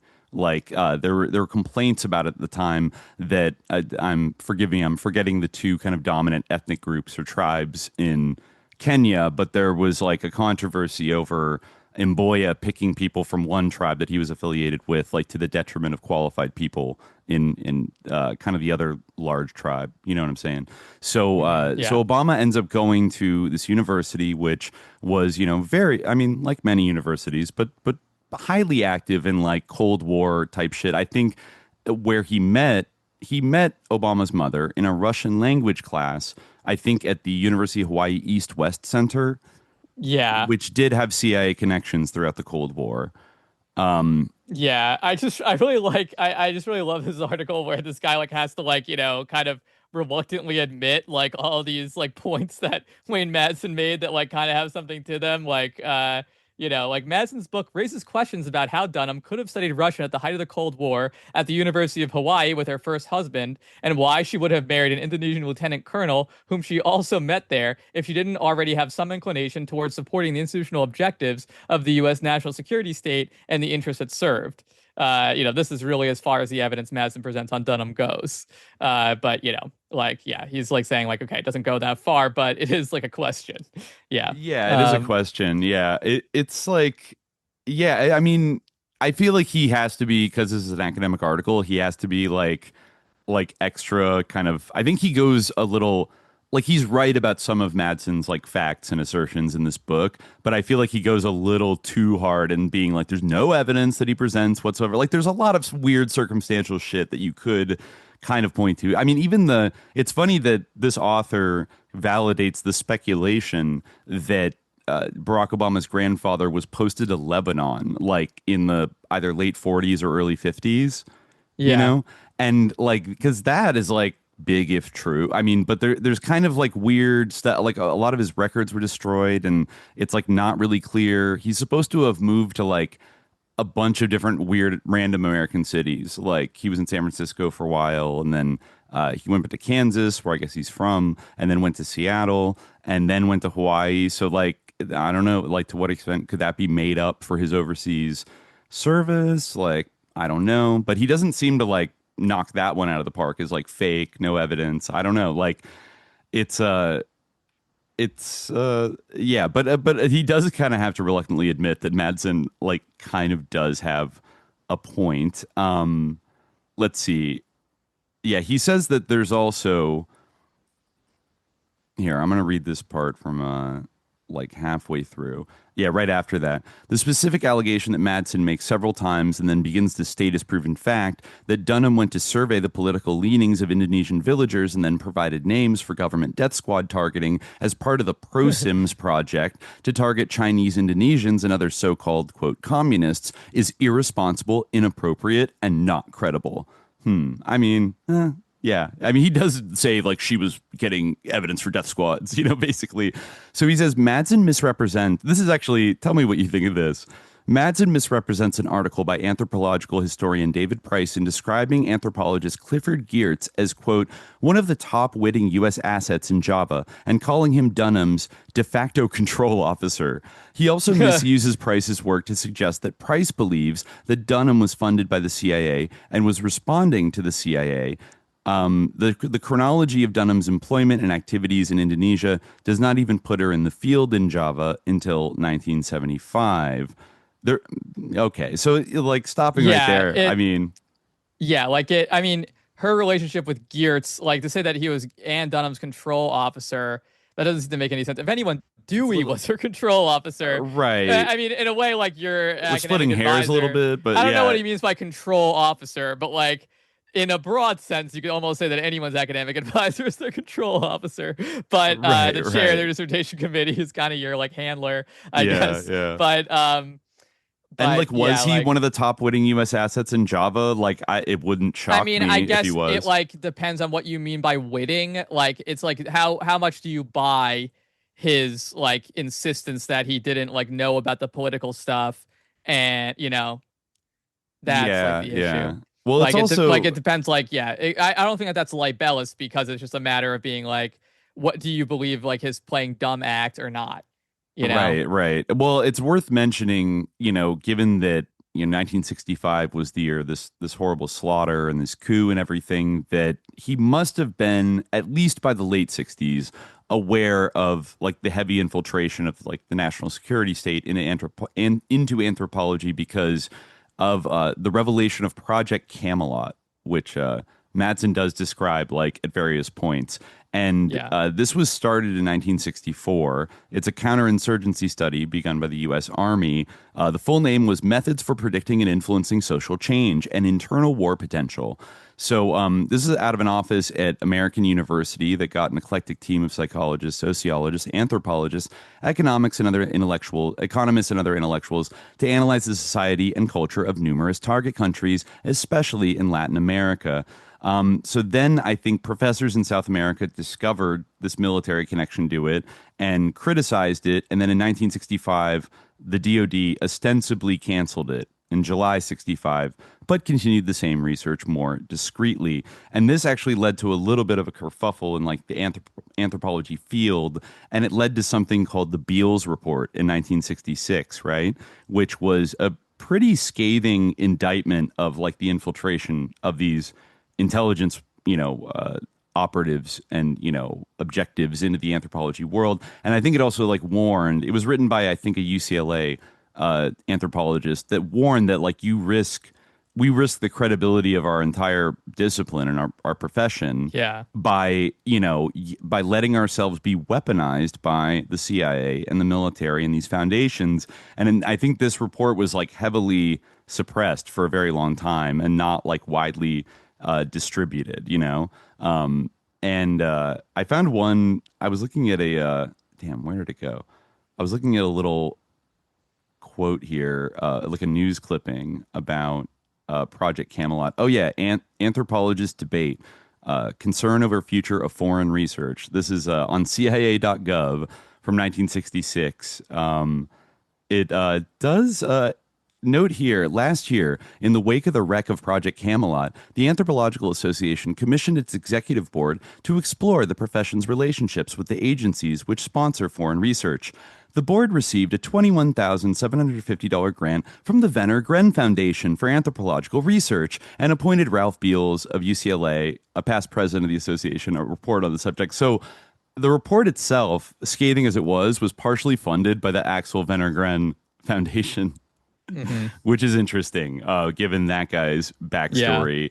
I guess not a good example of an extremely sus individual, like kind of founding like anthropological research that probably had some dark, like geopolitical motives a little behind it, and maybe to control the fallout of the revelation of this project to like keep it within certain bounds so that they could keep quietly doing this kind of work, you know, and keep the anthropologists on board with like the old project. So, I mean, that's all a long way of saying that like Clifford Geertz must have been aware if he wasn't already participating in it. Like it'd be pretty hard to miss something like this happening, right? Like a big revelation of this project and, you know, a report being issued, et cetera, et cetera. So yeah, I don't know if it's like maybe he's mixing. I feel like calling him a witting U.S. asset in Java is more believable than saying he was like Dunham's de facto control officer. Because like I don't think there's any. I don't know to what extent they talked or had any kind of relationship like in this period, especially of the 60s. You know, he goes on to say that interestingly that there is also no evidence that Barack Obama Sr., President Obama's biological father, worked for the CIA. He received scholarship money to study at Hawaii and Harvard. That made him a likely candidate for U.S. government contacts of many forms. But this book proves nothing more than that. Madsen's case that Obama worked for the CIA before becoming president is also too weak to take seriously. Obama does fit a classic profile of someone whom the U.S. intelligence services would recruit. He was highly mobile, geographically rootless, and from a broken family without any strong community ties, and that had a history in military and government service. He also had a possible dual nationality and had foreign language skills. These qualities are almost tailor-made for the spy trade. Nevertheless, though Obama's first job at 22 may have been for a CIA front organization collecting financial information, Business International Company, a BIC, there is not a shred of evidence presented in the book that he was actually recruited by the CIA or that he ever worked for the CIA prior to his presidency. I mean, okay, you know, he compares it to the plot from the boys from Brazil, that the idea that a cabal was standing in the shadows preparing Obama for a meteoric rise to the U.S. presidency for 30 years. But he says that Madsen does hint at other ways of exerting influence. Obama almost certainly found benefactors in high places with ties to funds, since this is the reality of the U.S. political system, perhaps what we might consider to be oligarchy. The idea that such a benefactor facilitated the appearance of scandalous information in the press to clear away his rivals is consistent with this. Today, it is widely acknowledged that the national or international security state of governments throughout the world is collecting personal information all of the time without legal oversight.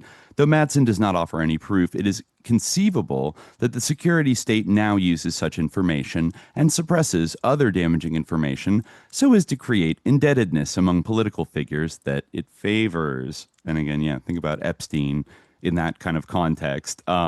So yeah, he's kind of erming, but like actually has to like admit to a certain degree, like when you do look at how there is a pattern of kneecapping of everybody that Obama kind of runs against from the 90s onward in Illinois, that he takes out everybody. Like, remember the reason he sailed to victory in the Senate race in 2004 is because his opponent was married to Seven of Nine from Star Trek Voyager.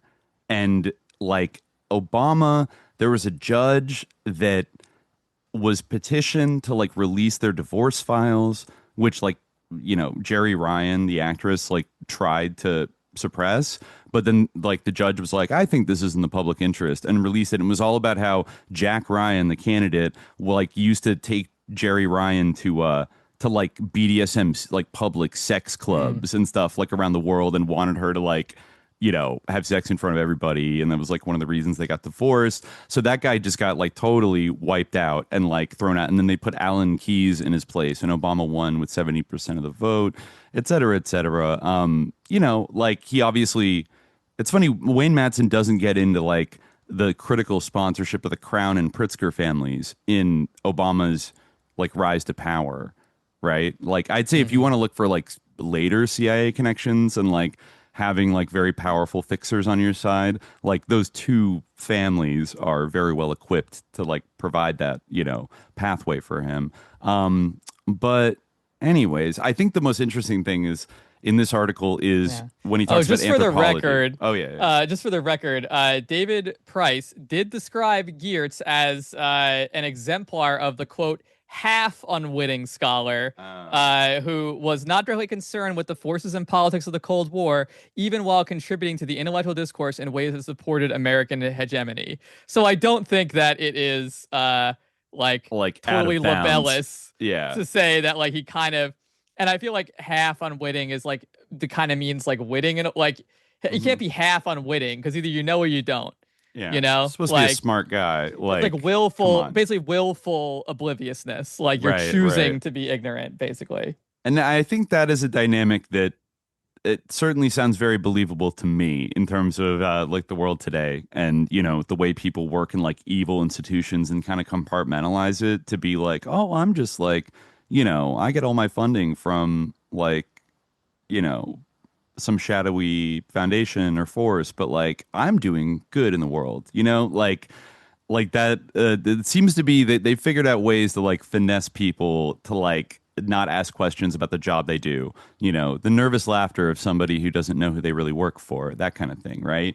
And and that's where this academic review kind of gets spicy, because he says the implications of Madsen's book for anthropology are nonetheless disturbing, and it's worth looking at each of the three issues in turn. So the first one, the relationship between national security, state, and anthropology. He says, the question that Madsen, a non-anthropologist, asks about the son and brother of an anthropologist, the question that he asks about how the son and brother of an anthropologist can apparently grow up without any consciousness of the most fundamental ethical principles of anthropology, particularly when these principles are firmly embedded in international law, should rightly make every anthropologist squirm. It would be partly comforting if Madsen's premise were true, and that some anthropologists had become corrupted and co-opted, such that they no longer upheld the basic principles of law or human morality, or the basic belief even of human or planetary survival, and that they passed this psychopathology onto their children in the way they taught and raised them. That is Madsen's argument, kind of. If a few anthropologists somehow went over to the dark side for whatever reason, there would still be a way to identify them, hold them accountable, and move on. But the picture that Madsen presents is not just of a few wayward anthropologists and their children. It is of a profession that has become detached from its own humanistic principles, from its standards and reason for being, and from international law.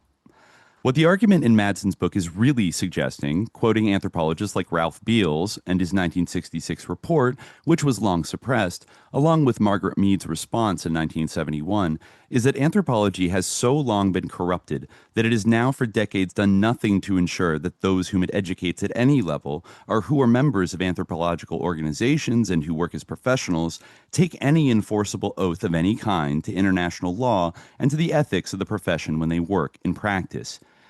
Anne Dunham only had a BA in anthropology from the University of Hawaii when she first went to Indonesia. It was only much later she learned an MA and then a PhD there. But she received those higher degrees after working for those agencies that Madsen identifies as violating international laws, including the most basic laws that should be the basis for the certification as an anthropologist. Certification to ensure adherence to the discipline's ethical code for protecting the survival and sustainability of cultures and against seeking to transform them for any outside colonial purpose. If the presentation in Madsen's book on this is accurate, and it is possible that it is not, apparently at no time this is great actually. Apparently at no time did Dunham stand firmly behind these principles or attempt to teach them to her son. While there is no evidence to suggest that Dunham directly participated in violations, Madsen suggests that the organizations that she associated herself with routinely did. He also asserts that others in the field, such as Clifford Geertz, anthropologists at her university, University of Hawaii, and those in the American Anthropological Association, did nothing tangible that is on record to enforce these standards in any effective way. Instead, he suggests they all work to undermine international law and to open the door to financial and political manipulation of the discipline and its members in ways that favored use of foreign cultures for foreign financial and political gain. The area in which Dunham did work as an anthropologist on her dissertation research, that of small credit community banking projects for women and traditional crafts that are scaled up for export of their products, I have argued, is one that distorts local cultural sustainability in violation of international law in promotion of a globalization agenda. There you go, right there. Well put. While also exploiting women and children's labor. Oh, apparently Sorry. I'm frozen and not audible. Oh, okay. Hold in on. this I have live to. stream, so I you might have. need to adjust this. Yeah, yeah. I don't know why. It always does this like one. Let me see. I have to refresh. Restart capture. Yeah. Okay. That should work. I don't know why. It is smaller and weirdly. All right. There we go. All right. How's Yeah, I that? noticed that it's smaller. It seems like that is. I'm watching the video now. It seems like that's good. Oh wait, I don't Okay. know. I don't know. No, yeah, it should have yeah, we're moving now. Damn OBS studio. All right, here we go. Let me try saying something. Yeah, so No. Yeah. Oh, but maybe Oh, yeah. It seems like I'm now. Oh yeah, you're back now. Okay, yeah, I'm back. We're in a Yeah. slightly different aspect. We're just in a ratio. slight delay. Yeah. All right, Yeah, we're yeah, fine. it's like a Sorry, 20 everyone. I hope we didn't miss too much. No, I hope I we was didn't miss too mostly much. Yeah. mostly reading from the article, so I don't know if Yeah, I was stopped, but yeah, I think let's see. like yeah, if anything people missed that the point I made about David Price, yeah, that the he Geertz was yeah, a half-witting asset. half unwitting, yeah. And also doesn't really matter like whether to what degree people are witting and like the degree to which like you take on faith that he was like witting or not. But yeah, I don't really know if people heard, but yeah, anyway, sorry, continue. Yeah. Okay, yeah. I'll just reread this sentence in case it got cut off. Yeah, those who missed it will be able to hear. I was Yeah. recording at that time, so you should be able to hear it later. Yeah. So sorry. We're still figuring it out. From this article, he's saying the area in which Dunham did work as an anthropologist on her dissertation research, that of small credit community banking projects for women in traditional crafts that are scaled up for export of their products, I have argued, is one that distorts local cultural sustainability in violation of international law in promotion of a globalization agenda while also exploiting women and children's labor. There we go. Madsen's book, however, does not closely describe her work. Nearly 20 years ago, after finding myself routinely pressured to engage in acts that violated international law by some of the very same organizations in which Dunham worked, I authored an ethics code for practicing anthropologists and published it in one of our leading journals. Recently, I have also been designing accountability indicators to hold international interventions directly accountable to international law. I've called for the unionization of professionals, et cetera, et cetera. He says, from my perspective as a lawyer who has taken oaths to the law, I find Madsen's wider critique of anthropologists to have merit. It should be an embarrassment to all of us that issues like these are now being raised in ridicule on us by journalists like Madsen, because we, as anthropologists, have not shown the competence and do not appear to care enough to practice what we preach, and perhaps no longer even preach it. The suggestion that the son and half-brother of two anthropologists, who is also a lawyer but has no concept of or concern for these most fundamental precepts that are not only embedded in international law, basic moral doctrine in Western culture, and oaths of professional associations, but are also parts of obligations to raising and teaching children, and is perhaps the most damning statement of our profession that one can make. Now, this last section is kind of good about modern identities and multicultural ethnicities. I guess he really puts his anthropologist hat on to look at Barack Obama, and I think it's a pretty good read of him, I think. So and it covers also what Madsen says about him like infiltrating like radical black kind of movements in Chicago, that was like, that must have been what his job was when he moved to Chicago. It was like a community organizer, right? So the political campaign and autobiographical narrative that Barack Obama Sotoro presented throughout his U.S. political career and repeated in the international mass media is one of a, quote, black man of African descent identifying with U.S. minorities and also with developing nations. Madsen, by contrast, says that Obama has no real national or ethnic identity at all as a result of his parents' and maternal grandparents' supposed national security state affiliations and institutional allegiances. In Madsen's view, children who are raised in such households and across borders are often empty vessels, fulfilling needs for the national security state. He charges that Obama used his black identity to infiltrate minority groups in Chicago and the Democratic Party in order to subvert their agendas by following methods that the security state has used to undermine diverse political and community interests so that they conform with the goals of American and global elites. With regard to ethnic identity, Madsen's book suggests that Obama was actually raised as a member of a privileged Indonesian globalist elite, and that Obama's real identity and surname should be that of his adoptive father, Sutoro, and the Indonesian name that his mother gave him as a child, Sobarka. He should have an Indonesian identity, not an African one.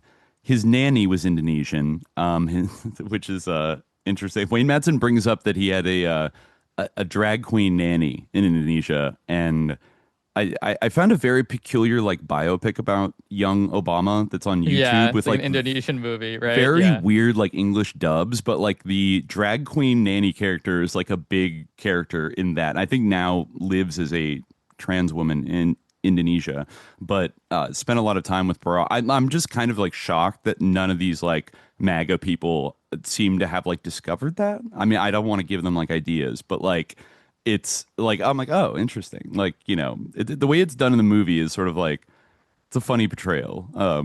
It's an interesting portrayal of it. But anyways, so basically, Madsen argues that he really doesn't have if anything, he has more identification with Indonesia than he does with Africa, because he didn't have a strong relationship with his biological father. So Madsen says that, this is good. He says one could empathize with 10-year-old Barry, as he was called as a child. He had black skin in an Asian country, and he studied in a school with the children of Indonesian elites whose parents were either part of a brutal genocidal conflict or were in fear of being targeted. Certainly, his classmates must have been acting out nightmares. He lived with a mother with anger at his biological father for hiding the situation of his first wife and family in Kenya. He also lived in a household with emerging tension with his Indonesian stepfather for reasons that we do not know, but maybe can guess, perhaps connected with Lolo Sutoro's military service and connected with the latter's holding a view of women that worked in Indonesian marriages, but not with an independent American woman. Who would Obama have identified with, and who would he have trusted? Madsen says that as a young man in the U.S. mainland at 22, Obama suddenly, for the first time, decided to define himself the way Americans now see him, and probably did then, that is, simply by his skin color. Madsen says this is evidence that Obama was a CIA, quote, infiltrator in Chicago, entering the black community. It is more likely, as one of his ex-girlfriends commented, that Obama simply had no idea of who he was and was searching for some kind of identity. In that way, perhaps Madsen is right that Obama was vulnerable to being, quote, programmed by a cult that would give him a sense of belonging, which is the argument that he repeats throughout the book. In the contemporary state, that cult is now often the security state or police state apparatus and its lure of power and violence. Yeah. I actually kind of love that he refers to the globalist as kind of operating like a power cult, Yeah. That if you get invited into this world and you share these secrets, then the lure of power and violence, especially for a wayward whatever.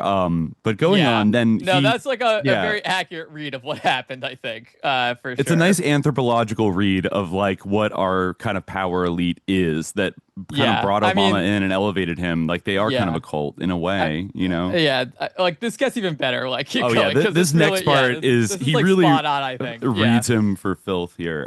So he says, looking more closely at the arguments in Madsen's book, though, it is clear that Obama was raised with a specific cultural identity, and it is a disturbing one. Obama was raised in the contemporary, quote, expatriate community that has its roots in former colonial communities of military colonial administration functionaries, missionaries, and business representatives. The identity of the elite expatriate subculture is an imagined, created identity that is not defined by geography. There is no identifiable expat town, but there may be streets where expats live together. In the same way, there are, quote, black communities of people who identify as being black and who may or may not live together. Anthropological terminology would describe this self-identified elite community as a subculture consisting of, quote, neo-colonial foreign implementing agents working not just for the national security state, but for multinational corporations and a host of culture change agencies, teaching English, proselytizing religion, changing local consumption and social structure patterns to serve their economic and political needs, and living, quote, separately as an elite while exploiting in a variety of ways the natives with whom they come into contact. This particular elite community is not the expatriate community of exiles, refugees, and intellectuals that existed in early 20th century Paris. It is a subculture of elites of shared interests and identity, which is often stronger than a group of people with shared national or ethnographic affiliations. There seems to be little anthropological study of expatriate communities and how they work as subcultures of colonialism, though perhaps this author is unaware of them. There are, however, good examples of fiction, like George Orwell's Burmese Days, Rudyard Kipling's short story collections, and works by Graham Greene, and as well as some published diaries that I have listed elsewhere. The author says he kept one such diary in the Philippines when working for U.S. aid in the 80s that has been difficult to publish, he says. Obama's family had the status of elites, but not that of landed or corporate elites or dynastic aristocratic families in the U.S. They were only elites due to their status as expatriates. His mother, father, and stepfather may have never worked for the national security state, but they were entirely dependent on its mission and its largesse, and so was their overseas community. In Jakarta, he was raised into an elite with a personal nanny, the aforementioned a drag queen nanny, Turdy, I think her name was, with a personal nanny living in his room and with maids in much the way elite whites lived in the rural South. That was Obama's culture, identity, and means of livelihood. Serving those interests brought scholarships, contracts, and work. Opposing it meant having no means of livelihood in those communities unless one was ready to be a maid or a nanny or a peasant farmer.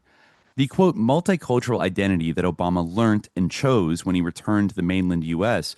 is the one that is popularized today as part of the postmodernist assimilative monoculture of globalization. Anthropologists promote it as one that is, quote, diverse and tolerant because it promotes choice of identities within the monoculture and avoids any confrontation with processes of globalization and neocolonialism that are actually destroying the globe's remaining 6,000 cultures. I like that he quantifies that. There's only 6,000 cultures. We must. What? Yeah. It's interesting angle way to describe it. But he has to protect the cultures. This view of culture is politically safe because it promotes an elite agenda. It is also empty and detached from the very definition of culture on which international law is based, and that many anthropologists once fought to protect. One based on true cultural diversity and survival. The basic definition of our field defined culture as a community of peoples in a specific environment. Oh, you're back, right? Yeah. I just turned my video off. Hopefully it didn't destroy OBS, but yeah. No, I think it's okay. Yeah, Okay. We're still going. Okay, so let's see. The basic definition of our field defined culture as a community of peoples in a specific environment and living within that environment and in a network of relationships rooted within it.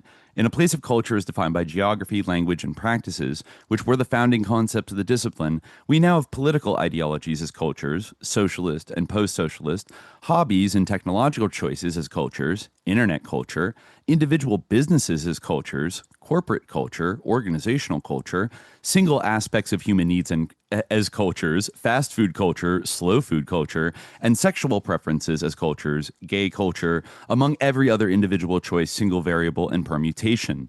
One could also define one subculture as that of global elites and as part of flexible networks of powerful technocratic overseers, as one anthropologist does in her study of shadow elites. And that was Vettel in 2009. My view, I want to read that book. Yeah, that actually cites, Shadow Elite: How the World's New Power Brokers Undermine Democracy, Government, and the Free Market. All right, I don't know how we missed that one in our meta parapolitics. He wraps up might here. not use the term. Yeah. So Yeah, he wraps up. In my view, what Obama's mother and anthropology failed to instill in Obama, and what is also one of the failures of our discipline as a discipline and of applied social science, in my view, is the understanding of culture as strategies of peoples rooted in their environments for their long-term survival. Had Obama had that simple understanding, he would have recognized multiculturalism as tolerance for a variety of intellectual adaptations of human groups to promote human survival with their environments, and he would have acted to encourage respect and protect it everywhere as well as welcome it in himself. Instead, the message he apparently got was a negative and hollow one. His culture was the expatriate subculture of mobile elites tied to shared interests defined in the slogans of the 2016 presidential election as Wall Street, the military industrial complex, fossil fuel companies, corporations, the 1%, neoliberals, and the swamp of Washington, D.C. and its bureaucracy, but to no specific country or culture. That subculture is one that is dependent on the exploitation of resources and peoples, converting minority peoples to a global ideology and enforcing its authority through military power. The cultural and identity vacuum that Obama's mother apparently gave him was one that he seems to have been taught only to fill with hollow institutional identities or drives of power, violence, and control, rather than with any real appreciation for his ancestors, their interactions with nature, and their place in the long-term survival of humanity. Though not an anthropologist, Madsen is telling us that we, as an anthropologists today, are giving our children, our students, and the world this lack of appreciation. There can be little more shocking or repulsive than this mirror image turned back on us of what we are creating and what we appear to have become.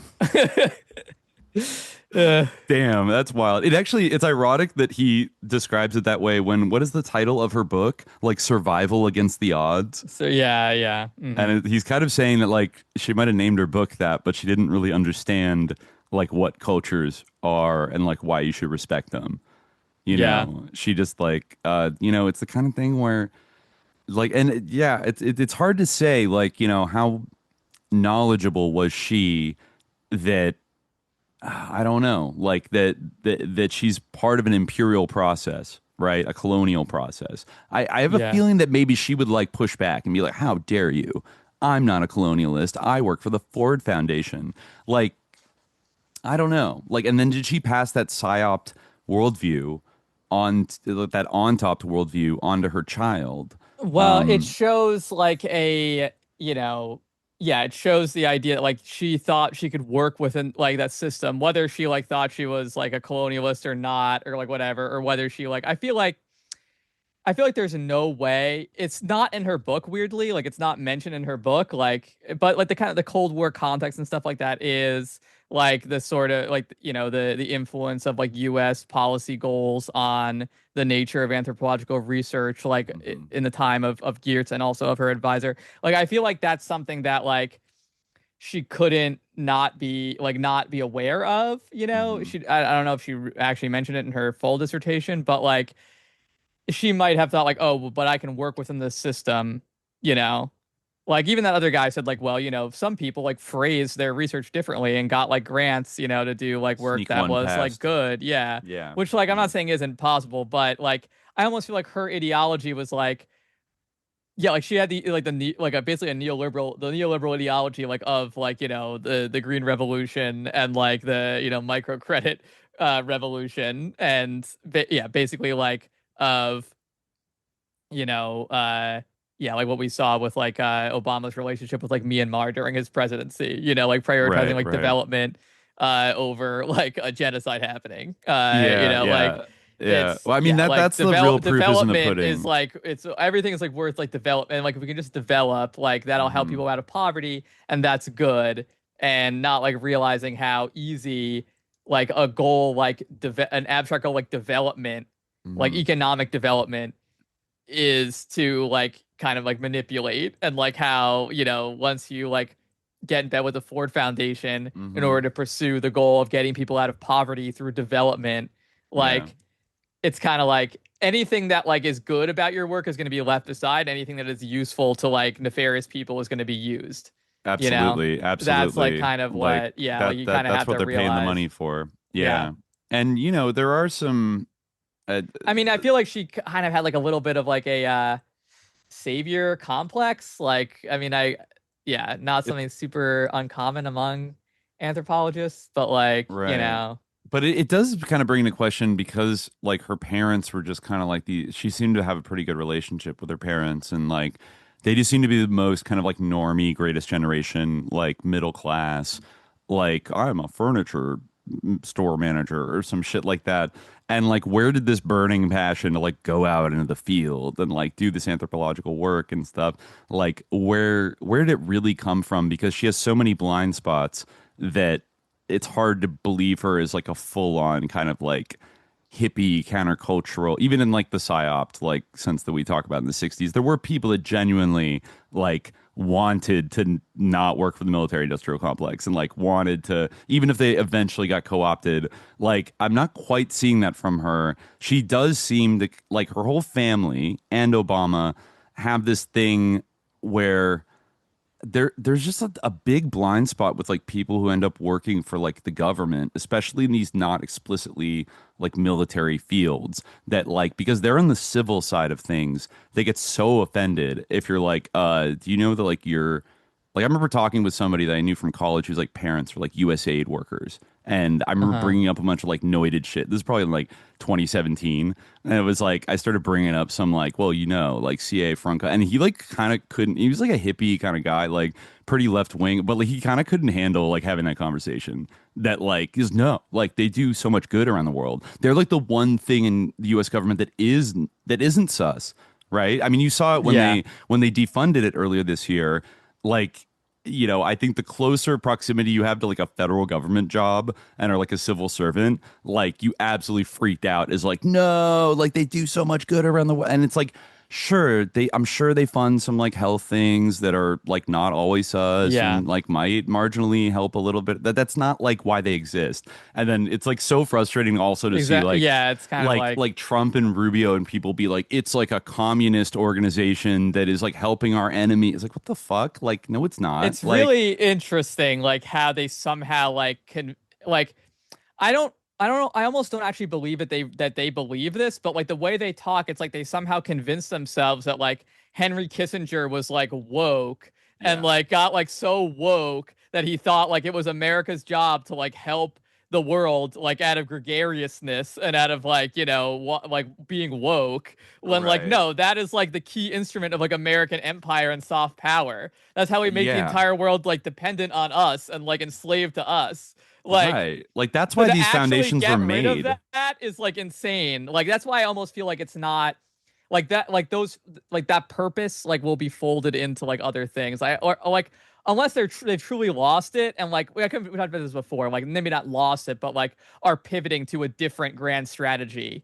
That like is a totally different like model of empire than like the one in the past that they feel is like more viable for like some kind of grand strategy they see down the line. Like, Hmm. because it just seems like, oh, like it does seem kind of obtuse to like think that like this is not something that like has like bolstered and like basically been like the mortar of like the American empire is like our soft power, like through the foundations, through like aid organizations, through like yeah. But Because of the actual economic and political system is like if you showed people what it actually was, it would not be appealing. Like definitely not in the Cold yeah, War. as Like, Chomsky said, like the democratic system, like yeah, like through like the Aesop moral, like persuasion and kindness, or work where brute force won't. right, That's right. yeah. Yeah. So I Like mean, why did the CIA like fund anthropology, like anthropological research? Because they were woke and it's gender studies and like or like useless like humanities crap. Like no, right, right. it had a soft power application, a military application, an imperial application. Like Yeah. it's not like because they were ideologically luxury belief, blah blah blah. Like it's nonsense, and that's what makes me think that you can't like really like JD Vance. Like, does he really believe that? Does Marco Rubio really believe that? It Like, if they feels so like, much I like feel like something you'd say to no, the rubes to like and get like them whipped yeah, up, but it's either like such bullshit if you either know they're planning anything. on like reorienting that whole like apparatus into like a different under different agencies, or they're pivoting in some way where they feel like they're focusing on other things, like that are all like, they feel like these resources are redirected to some other imperial aim, like conquering North America or something, Right. yeah. Um, Rather than, projecting power like more broadly around the world. Although it does seem like obviously like the Middle East is still of concern, So It is, and um like I mean, Asia, we might see. I think it's hard for me to think of like these kind of like NatSec planners like looking at Asia and be like, oh yeah, we can like win there and like dominate it. Like no, you fucking can't. Like like that's game over. Like you know what I mean? Like you're gonna defend Taiwan. Like China with its momentum. Like I don't see any way of kind of stopping like the One Belt One Road. Like kind of that's China's like area. And then like but then what are the American planners going to do then? My little hot take is I feel like Monroe Doctrine on steroids because like there's nothing better than two gigantic oceans separating you from everybody, and then if you just like kind of like take over the Americas and make them into like the fortress continents of American capitalism, then it's like, well, it's like a consolation prize for world domination. If things kind of go to shit, at least you have yeah. that. But that's why they're so mad at like China or at Mexico and other countries like forging trade relationships with China and cranking up the heat. They really makes them very insecure, and the Panama Canal, all that shit. Yeah. I did want to, before we read this article, I did want to read this footnote where he says, Madsen does hint at a second theory on the relationship between the CIA and Dunham and Obama that may be more likely. Madsen makes a pretty good case that Dunham changed her son's name when she married the Indonesian Army Lieutenant Colonel Lolo Sotoro, and then, for reasons not entirely clear, took Obama out of a private international school. Dunham enrolled Obama in the Menteng State Elementary School for Indonesians only and requiring an Indonesian passport that she obtained for him under the name Barak Sotoro or Barak Sobarka. Madsen suggests that, as a prerequisite to receiving this passport, Obama had to revoke his U.S. citizenship since Indonesian law did not allow dual citizenship and would have needed the help of the CIA to do so. This is whatever happens suggests the knowledge of and perhaps indebtedness of the national security state. That actually, okay, I thought that was actually a pretty strong part of the Madsen book. Like he makes like a convincing argument that like if we're just talking about, birth or whatever the fuck, and like we're talking about technicalities, like that was the law in Indonesia in the school that he enrolled in, that you could only be an Indonesian citizen and you couldn't be a dual citizen, and that would involve like I think he found scans of like his registration form or something at that school, and it listed his nationality as Indonesian. Now, that could that's where like what's his religion is Muslim too, right? That was like the big, right. I mean, so I think you almost could look as like the birther Kenya thing, and Trump getting all caught chasing that bright red car was kind of a distraction from what could have been maybe a more legitimate like constitutional issue of, because like I think Madsen says like fairly that like I honestly can't say whether or not this would be like illegal. This would probably have to go to the Supreme Court because we've never had a situation like this before, and they would have to like rule on whether or not did he actually, like it says I think you have to be like it's either natural or native born like citizen, and like renouncing your citizenship would like change your status to something else. So then like would you forfeit the right to run for president, blah, blah, blah. Or is it like he told Indonesia that they canceled his citizenship, but then he just like kept a passport. And then like when he went back to Hawaii, he's like, yep, I'm American, and just like didn't tell America about it. But it kind of like if you're thinking like of Ann Dunham as being like an intelligence work, like that's like, or having some kind of like national security state, like relationship, like maybe like an exception was made like for her kid. That's like what I would think, that exactly. speaks to some kind of relationship. He got hooked up. Exactly. Yeah. Like well, it's like, you want me here in Indonesia, like, well then like you got to get my kid into this good school. Like it's like, okay. Yeah, and they moved into a very nice neighborhood, Madsen points out, that had, security, like big walls and security guards and like a nice house, and like it for, I don't know, it's not like she was making a lot of money and the stepfather was in the military. It's like kind of a weird move. Like they moved in like kind of like a diplomatic area, like where a lot of expats were. They wanted to be around their own culture, right? But I mean, there's a couple other weird things that he brings up that are just kind of like, I mean, one that's just like funny is that one of the people at the Ford Foundation that was like in charge of the Asia programs at the Ford Foundation, I think like particularly in the 1980s, that was kind of like signing off on funding a lot of like the grants for Ann Dunham's work was Peter Geithner, the father of Obama Treasury Secretary Tim Geithner. So, you know, like they knew each other going back a long ways, and like Geithner comes from this like Ford Foundation fucking like lineage, you know. So you could see like those types kind of huddling together. The other thing that Madsen like zeroed in on that nobody else has discussed, but I thought was just like I have to mention it because it's intriguing. He like mentions all the languages that Ann Dunham speaks, right? And she, I mean, it's kind of crazy. I mean, she did learn Russian, and you know, she speaks like Javanese. I get, you know, like the maybe two different dialects of like Indonesian and a couple of languages. I forget it. She might. Oh, she speaks Urdu because she spent time in Pakistan. That's another, you know, thing with Obama going on vacation in Pakistan, like 1981. That some people look at a little sideways as like interesting. But she also knew French. And Wayne Madsen was like, that's fucking sus. Why do you know French? Like, because you think about it, like all the countries she ever worked in, there's an easy explanation for like why she learned. Maybe Russian's a little mysterious, but like it's well established, like because she met Obama Sr. there, that like she was at that, you know, in Hawaii, and all the other languages are related to like her field work and everything else.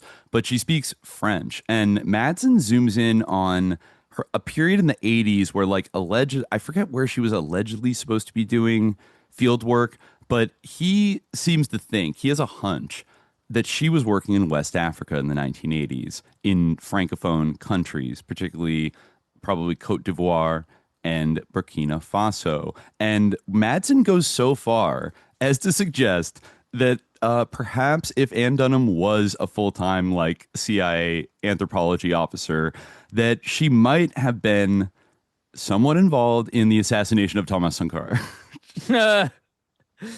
Which actually is the sickest thing if you think about like then her son becomes like the first like African American president, and like she like helped, she and like Charles Taylor fucking helped. She was supporting actually, I think a dissident politician, Osei, who is against Jerry Rawlings in Ghana, and he was supported by the Mossad and by the CIA when he was hiding out in New York, and apparently had deals with Israeli crime syndicates that if you went back and overthrew Jerry Rawlings, that they would build a casino and they would get diamond, gold, whatever. And is that based on anything other than Ann Dunham saying that she speaks French? Not really. Well, I guess she like did, but what comes to mind for me is that like when academics, like many academics like speak French, and a lot of the time when academics say they speak a language, what they mean is they read a language, and French is one of like the core. Like I know I could read. I could kind of read French. Like I took it for a year in college. Yeah. Like it's not that hard. I mean, like of all the languages, it'd be easy. However, because I took so many years of Latin, I feel like I can read almost any Romance language. But the thing is, like, often when you go to like a graduate program, because of secondary literature, it's like a requirement that like you study French or German. Right. Like I took a German reading class. It's like, why does he know German? You know, it's like, well, because it was a requirement. One thing that would maybe like clear it up is like, when did she learn French? Because like he's referring to her knowing French during the early mid 1980s. When she would have potentially been in West Africa, and like then she went back to school only in like what 1987 or 88, you know, right after Sankara died. Like she went back to school. But like, was she like there? Like, you know, is there anything to suggest that? I gotta bring it. I gotta bring it up right now. It must be based on something else other than that. Let me see. So it was on page. Well, there's one other connection that the ball again. It's like weird and kind of just like could be random, but let me see. I have it on 157. 157 had this whole section about West Africa that was kind of like a whirlwind. Once I started seeing like he names like Charles Taylor, like Wayne Madsen was woke about Liberia. He's like the CIA backed like civil war in Liberia, which is like, you know, Charles Taylor but backed by the CIA, etc., and Sierra Leone. Okay, so here we go. All right.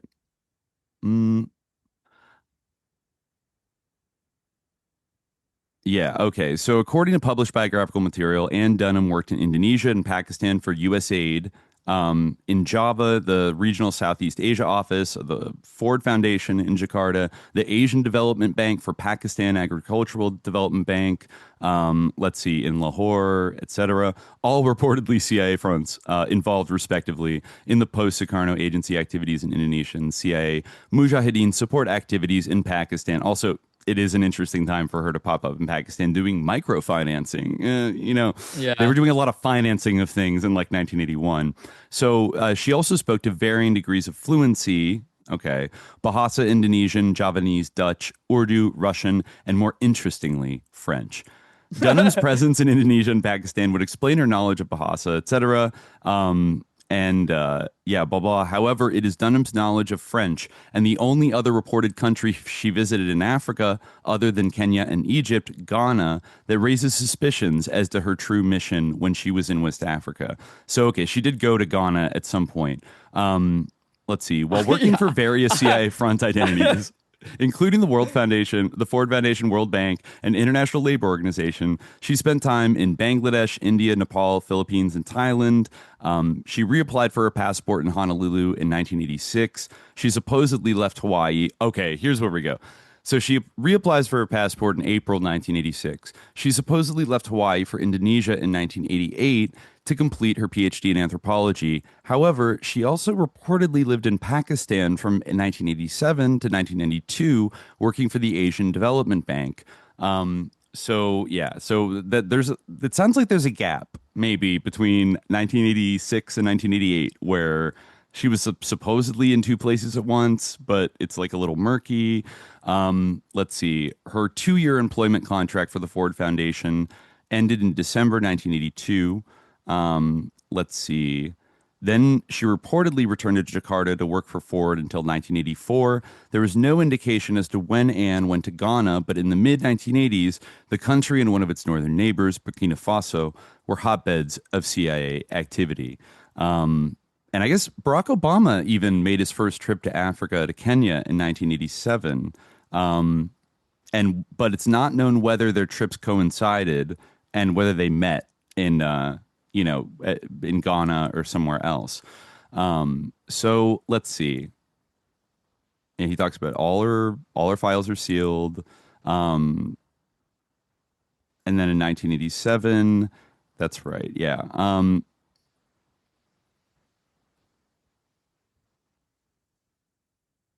Okay, this is all about Osei, the Ghanaian CIA-backed mercenary. He's kind of bringing this up as an example, but honestly, he could use Charles Taylor as well. And let's see, Okay, so here we go. Yeah, the CIA was not as sanguine about Rawlings. They decided kind of like to stop cooing Rawlings, like in the 80s after they had a failed attempt, and then he like moderated. But they were not as sanguine about his colleague to the north, Thomas Sankara, the leader of Burkina Faso who praised Fidel and Che Guevara.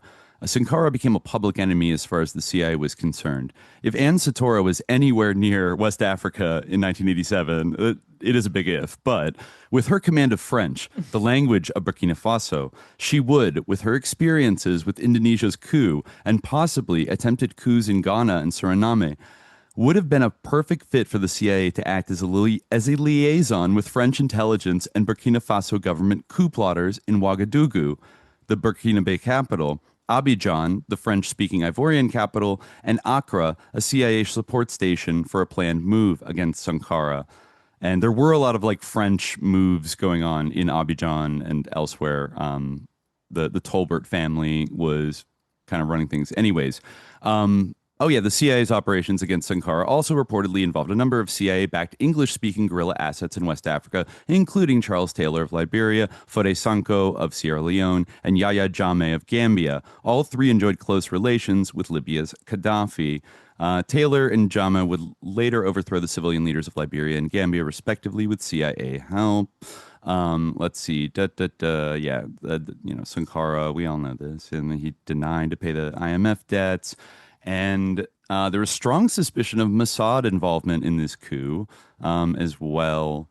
And it's not, he basically just like describes the coup and is like, it's not certain what role Barack Obama's mother may have played in the coup against Sankara in 1987. But interestingly, in 2009, Obama and the First Lady feted Sankara's assassin, Blaise Compaoré, and his wife at a reception in New York at the time of the UN General Assembly summit. Sankara's ideas about non-interference in the affairs of other countries, healthcare for all, rejection of international banking schemes, and self-sufficiently obviously fell on deaf ears for the first African-American president of the U.S., who appears more interested in backing CIA machinations against its own cousins on the African continent.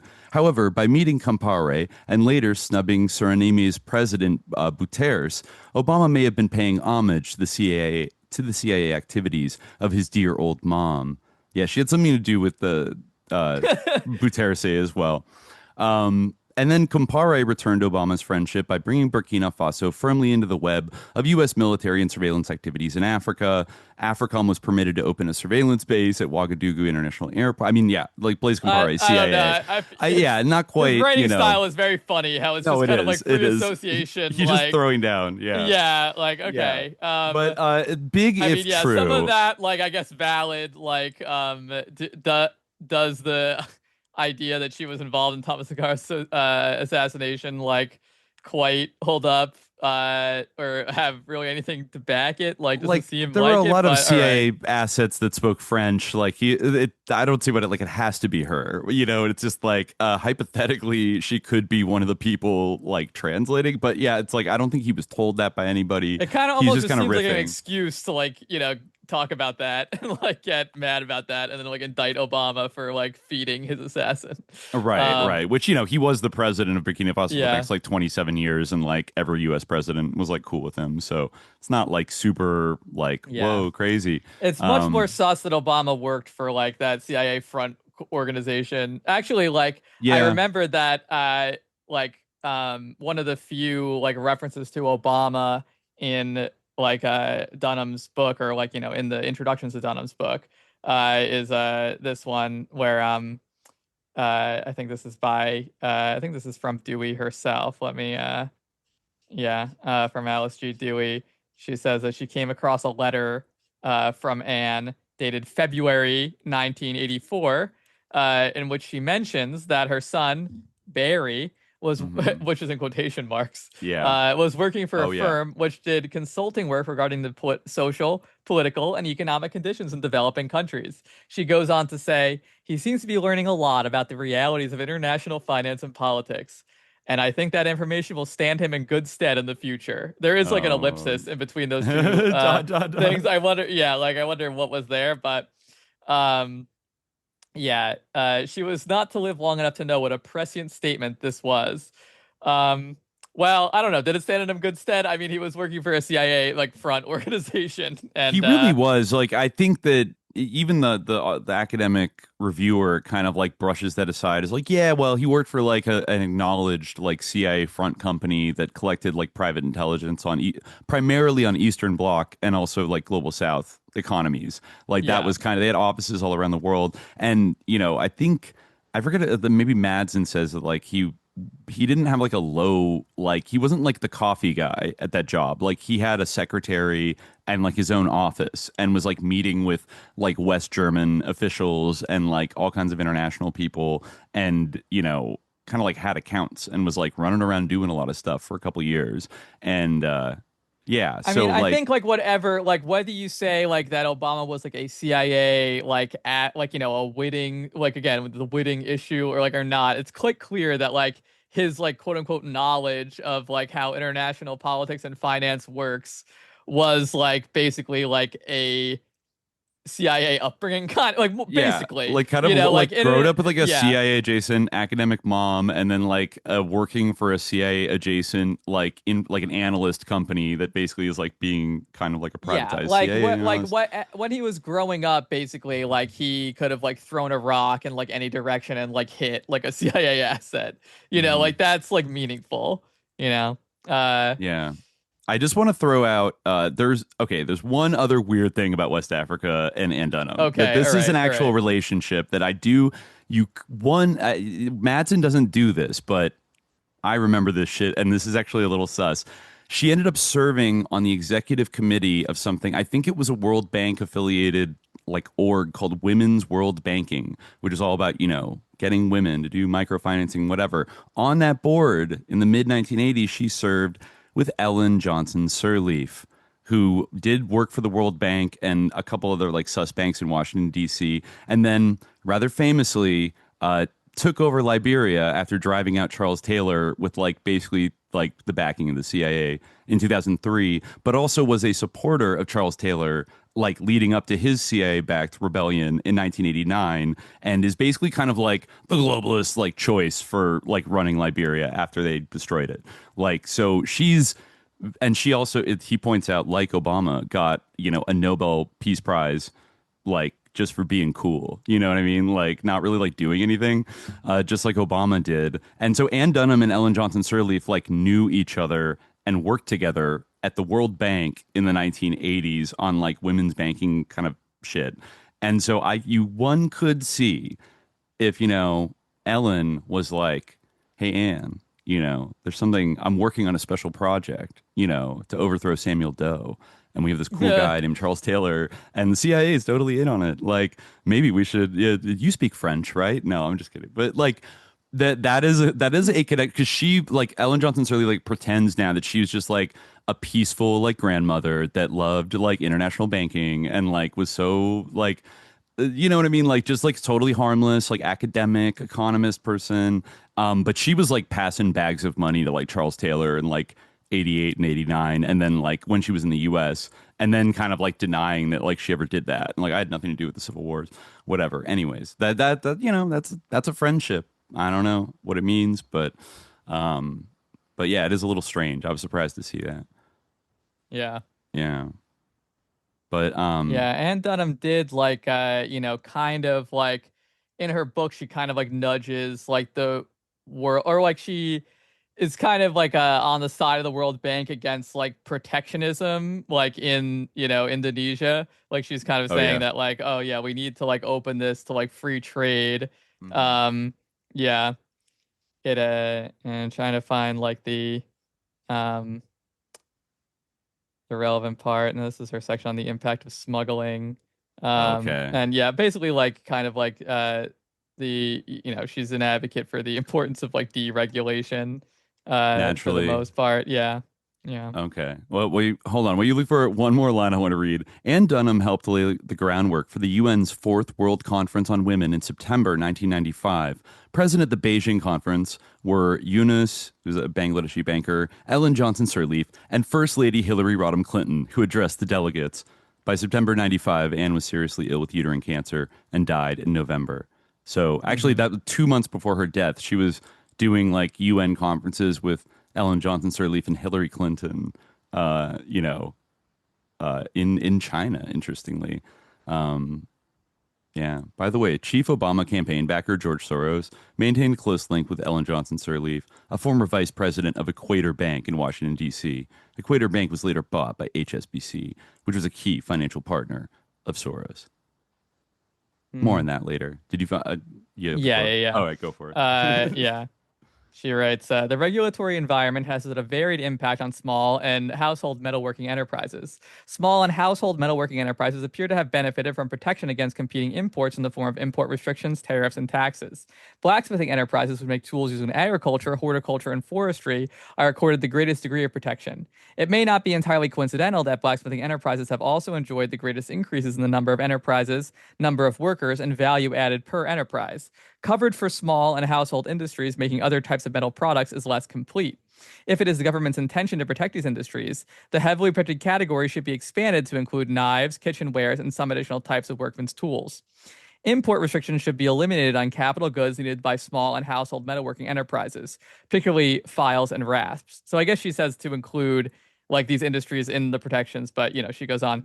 Blacksmiths would benefit if government procurement officers were required to buy their hand tools directly from smithing villages rather than through urban dealers or importers. This would not be difficult since there are blacksmithing villages in every province in the country. It is estimated that 6% of small and household metalworking enterprises have been displaced by imports, which have been brought into the country legally. In addition, these enterprises must compete with smuggled imports, which are more competitive in price because they are not subject to tariffs and taxes. Only 1/5 of the metal products which are legally imported compete directly with products made by village smiths. Importers apparently do not find it very profitable to compete with village enterprises, even in categories such as knives and kitchenwares, which are not heavily protected. The value of imports in these categories is relatively low because village smiths can regularly underprice imports in the marketplace. The reverse side of this is that village smiths who make knives and kitchenwares cannot raise their prices because of the threat of increased imports, and thus their levels of value added and profit are lower than for blacksmiths. Village smiths are relatively unaffected by the flow of raw metals in and out of the country. This is because they rely mainly on recycled metals. It is possible that the elimination of the government monopoly on steel imports would cause steel prices to drop so that blacksmiths could use at least some new metal. It is also possible that a reduction of tariffs and taxes on some types of manufactured imports, for example, vehicles, would eventually lead to a reduction in scrap prices, but only after a lag of 20 years or more.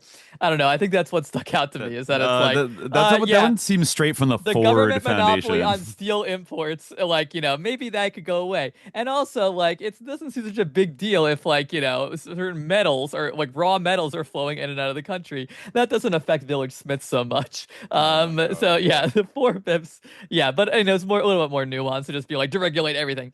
4/5 of the metal products which are illegally imported do not compete directly with products commonly made by village smiths, yet low tariffs and taxes on these products may have a discouraging effect on the expansion of village smiths into new product types. Village smiths could easily learn to make some of these products, for example, interchangeable blades for machinery, if they had prototypes to copy and firm orders. Blah, blah, blah, blah. Talks about export promotion. For small and household enterprises in Code 39, particularly those which make silver jewelry and gamelan instruments, are exporting a large proportion of their products. The secret of their export success lies not so much with the export promotion efforts of the Indonesian government as with the activities of foreign traders based in Yogyakarta and Bali, and with favorable terms for trade granted by the United States and the European Economic Community. The willingness of jewelry makers to adapt their designs has also been important. Et cetera, et cetera. Yeah. So she's got that antique jewelry economy. Yeah. She's going to make it boom. Yeah. Yeah. Definitely. No heavy industry, but lots of antique handicraft jewelry for people at Martha's they could Vineyard. grow. Yeah. Mm-hmm. By the way, did you see that? Did you see that Les Wexner apparently is buying the house? I think on either Martha's Vineyard or Nantucket, where I guess it's not the current house the Obamas live in, but they did live there for years. And now Les Wexner's buying it. No, I did not see that. Yeah, apparently. But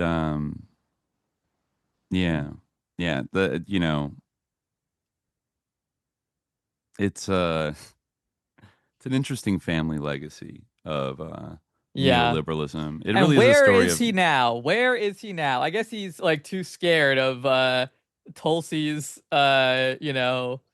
what Tulsi has on him or whatever that he won't what a waste of a post presidency, it's amazing. What a waste of a presidency. What a waste of that's why there is something just fundamentally what motivates this guy? I guess that was the idea. That's people will make excuses for him, he has to do that, blah blah blah. It's kind of ridiculous, but it's obvious that of course, what a waste of a presidency, but also when the whole shackles of his legacy or whatever were off, Oh my God. I mean, he's not going to have besides I guess Obamacare, his legacy is there's not much there. And you could argue that he leaned into things that became bigger problems. Down the line, he always compromised. He Never looked back. He always looked forward. It's crazy that he didn't push through like single payer. Like, why can't we just have like single, like a public option?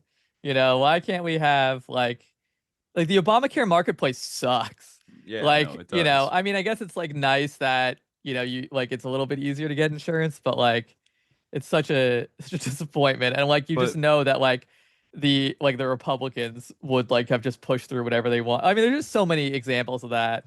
and Not I to feel make like- this like in kind of like your bullshit party war situation, but it's good. Like that's like it's still like ridiculous No, how but in a shitty way, the Democrats are. I do feel like he in a way he is a Manchurian candidate, just in the broad sense Yeah, of being absolutely. groomed by growing up around these types of institutions and then moving up through all of them, whether it's the Punahou School or Occidental or Columbia or Harvard, or the CIA front company, Yeah. or being a quote unquote community organizer. Like the values of that kind of like transnational, like technocratic elitist are like his values 100%. And I think it's funny, the right wing like often twist that thing that the academics said in the article about like this class has no like particular loyalty to like a country, like they kind of see themselves as like above and just like moving throughout they're a global citizen, right? That's like what people say. And I think that, like in a way that's like true about Obama, but not in like his ancestors didn't die in the Civil War, so they're not Americans, like kind of way. But just in a general sense of like the expat people, even though they're intimately tied to like schemes of American power, they kind of exist like floating above it all, and to them it's just like, yeah, why not? Like just break down all the barriers to everything and just make like kind of like a global monolithic neoliberalism, and like grind all the 6,000 remaining cultures to dust. Like I don't know. Grind all 6,000 cultures to dust. All the ones that are left. Yeah.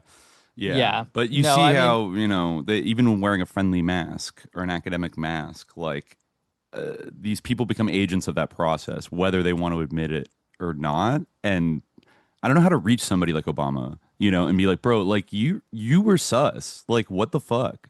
And well, like, what would he say? Remember, people used to be like, oh, I'd love to get a beer with Obama. He's so fucking cool. He watches The Wire. And Omar's his favorite character.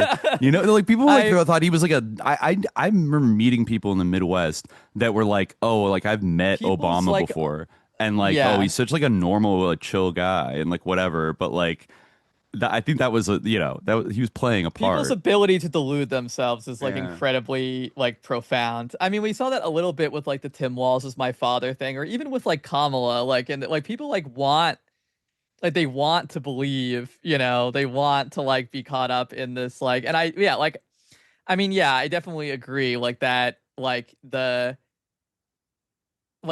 he was a CIA asset, like for sure, and like whether. Like, I mean, like he could have his life could have gone in the direction of like becoming, another Ann Dunham, someone who would do this type of research. Mhm. But in fact, like if you're talking about like that culture, like that expat culture that is like deeply embedded with like these agencies and like with, American like soft power, then Mhm. like he became like much more valuable to that like cultural that social group to as a representative of that culture in that he like became the president. And what did he do? Like he served those groups like better than anybody, in fact, like almost when Anybody. people are like, wow, like the right wing is like critical of the CIA now, like in a way like that almost is an Obama legacy, because like he almost made like the culture, like the cosmopolitan culture of American intelligence visible in a way that like it could Yes. become the target of like right-wing animus, where like Right. it's not like the actual function of it that like they're outraged about. It's like they can That they, tell they like, don't oh, seem like they're on their side Yeah, of like, yeah, like- all the issues and everything else. And so they don't like people having that much power. But you're right. Like, yeah. it's been a disaster for like yeah. like to have Obama making like the homeland like, oh, I'm a smart spot, like Zero Dark 30 Yeah. ass fucking culture about spies Exactly. being like, Yeah. actually really smart and sophisticated, you know, and like the I- I'm, romanticism in the I'm culture. really good at killing people. I Yeah, didn't you expect it. know, Like you should have expected it because like you were you're groomed you're to be groomed. exactly like a drone master. Like yeah, to be like the like geopolitical equivalent of like a bellhop with a pistol. Like like Yeah, um, yeah, it's it's yeah, pretty sus. it's highly sus. I guess the one thing that like you know there when we could go longer, but the one thing that like I didn't we didn't read yet that I wanted to work in. I mean, this is kind of in the same vein of the Komarov thing, but Mhm. I found this review by Michael R. Dove. First of all, like academic book reviews, like I hate how like they're still called book reviews. Like I don't even know what they should be called, but they're not reviews because like they always have you can't like be critical in them at all except like you can like maybe like very gently like Yeah. nudge like and say like oh like a missed opportunity like you know like you have Right. to be Everything's like a very cosign now. Like it has to be exactly like positive. basically yeah it has to be positive and this is by someone who's like this is my dear friend like and you know yeah I knew Dr. Dunham as a friend and colleague for many years before her death. You know, I've been studying Indonesia since 1974. I was long affiliated with the East West Center and University of Hawaii, as was Dr. Dunham.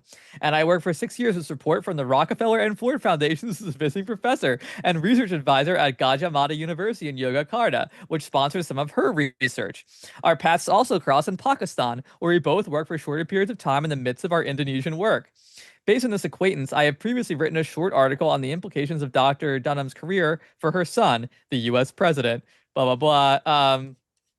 You know, yeah, but like he talks a little bit about that at the end of this article, which I thought was also kind of like funny in hindsight. Um, recognition of Dr. Dunham's political principles and courage. He's saying she's courageous because she pushed the envelope in her stance toward the Suharto regime by like lightly criticizing it. Wow. So Brave. recognition of her political principles and courage brings us to her son, President Barack Obama. The volume's editors, Dewey and Cooper, who started working on the manuscript in 2005 before the then U.S. Senator Obama made his run for the White House, say little about what sort of influence Dr. Dunham's work, profession, and analytic outlook may have had on her son, whom some observers have characterized as an organic anthropologist, although Dewey does add one sentence to the effect that he learned his lessons well regarding the need to be a good family member, a good neighbor, and to help the marginalized people of the world. That's another kind of like I mean, again, like I do think it's probably a little bit more plausible that like maybe like they did just decide that like Anne Dunham's book like, you know, was worth publishing, but I don't know. I feel like there's so much doctoral work in anthropology. Like, you know, again, like sure, maybe they were just like, oh, she was our friend, like she, you know, and she Her son's the died, and president. Yeah, her it's son's the sad. Well, president now. but her son wasn't the president yet when they started working. And Oh. Anne Dewey was like 80 years old and didn't even know how to use a computer. Right, And was they like say getting that. these floppy disks, like, you know, with Anne Dunham's work on it and like bringing in like adjuncts who like had full teaching loads to like get this manuscript together. And I get it, like, you know, this is your friend. Like, it's kind of like, you know, that like is a fair enough explanation. But it is in a way like a little bit sus after Obama gives his like big speech, you know, 2004, like we're a purple nation or like Okay, whatever. so And then he's like, on the radar. This is like it's 2004, kind of like 2005. ramping up, you know, the Okay. Obama like you know, yeah, but Yeah, people still didn't think that it was kind of crazy to think, oh, he's gonna like run for president yeah, and because win we had in never 3 had years. like, and his name was Barack Hussein Obama. Come on, Like he yeah. was black, which there had never been a black president before. I remember like, you know, when people said like Obama's gonna be president next, like I was like, America's way too racist for that to happen. I thought it was crazy, like that Obama would be president. Doesn't like after that speech. I thought it was crazy. I mean, I was in high school, so like, you know, Well, that was like my high school if level he political was analysis, CIA, like they would know that they would probably factor that in to like that would be one of the pluses of Obama running is that like you just wouldn't expect even if you're a very like left-leaning person, like you would be kind of cynical about like I don't know, like the Hillary Clinton, like she's gonna win, like there's no way. And then he starts Yeah. winning, and then it's like, oh my god, like I guess like kind of like history is happening. Like, oh, what? This is Yeah. fucking crazy. And you know, I mean, I think probably that was like organic, considering they were up against the Clinton machine. You know, but I think there was a faction of like There national definitely was a security faction. people that He was a known huddled around flaw- Obama early. Yeah, he right? was a known quantity to certain people, and like, Yeah. yeah, like that. Yeah, definitely. Like he was a known quantity, and like they like John saw. Brennan was his campaign national security advisor, like pretty Yeah. fucking early, and then you had these Chicago Yeah. boys like all coming around him, and like then that like even the early tech stuff was so like cutting edge that it's a little suspicious. And I don't know, like to be able to be a candidate like that and like convince Democrats in 2008 to like not support Hillary Clinton, like Yeah. is actually kind of because then it happened 8 years later, and though we can't rule out certain things with Saint Bernard, but like maybe not as obviously like the CIA, like like dark national security forces are like boosting his campaign. There's always rumors that Karl Rove was pumping money into the Bernie campaign just to like fuck up Hillary, Yeah. which like I guess in the age of super PACs, like that could be a possibility, um but at the same time, Yeah. like then you saw like the party be like, no, Hillary's gonna win, but Yeah. like Obama gets like, actually, like we're giving the kid a shot. Like, sorry, Yeah. Hillary, you just like it's a kind of remarkable, even given his considerable political gifts. Like it's given what he ended up doing, like pivoting, basically bringing in all the Clinton people, and then being like really Yeah. like And offering Hillary VP or Secretary of State, and then kind of teeing her up, and like no one was allowed to run against her. Yeah, but he's been the silent voice like that. That's the thing. The only thing we hear like reports that like he called somebody up and then like something big happens. It's like he called up every Democratic candidate in 2020 and then they all dropped out and endorsed Joe Biden. And then like he called Yeah. up Biden as like, get out of the race. And then he called like, who the fuck is this guy? Like, I mean, I get that he has clout now. He's ex-president, but like he is he's the last successful Democratic president. And then, like the only time, like I feel like the only time he showed up in like the news during election year was like he went and like yelled at a bunch of like black men, like volunteers, about like that was so not insane. about being misogynoir, whatever. Yeah. And that was the first time people kind of got mad at him. Like I think his act, because you can only be absent so much, like. Yeah, he's like cospifying, like in his old age, like he's, yeah. He remains hopefully not in the like serial rapist manner, but in the pull up your pants mode. I feel like that's been his main setting for the last couple of years. Yeah. I just have to like, I hope one, like, I know there's a lot of like liberals that still look back and those are the golden years. And Obama, if it would just have a president like Obama again, Yeah. they would just love it. And he was so smart and so well read and so sophisticated. And like, we need to guys like convince them that he sucked and he was a war criminal. And like, even though, not as loudly They're as not like gonna, the Trump it's not era, possible to convince but- them because like there's always this like dialectical like situation where one has to be like, right. Exactly, like where it's like, well, are you like is Kamala's thing of like, are you saying you want Donald Trump to win?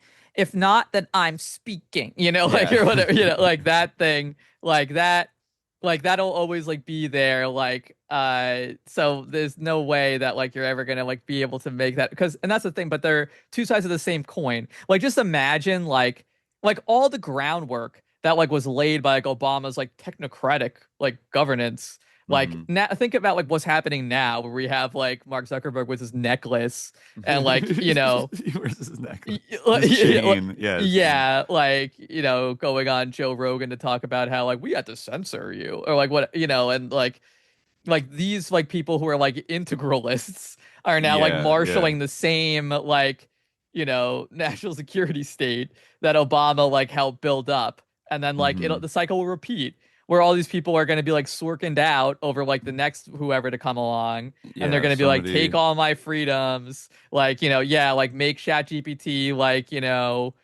control my like food or whatever, and then it's going to be like, oops, like right. Oh, like let's sell out like these important causes because it's much more important that like let's just like sell Palestine up the river. Like, let's not care about this because it's much more important that we defeat Trump.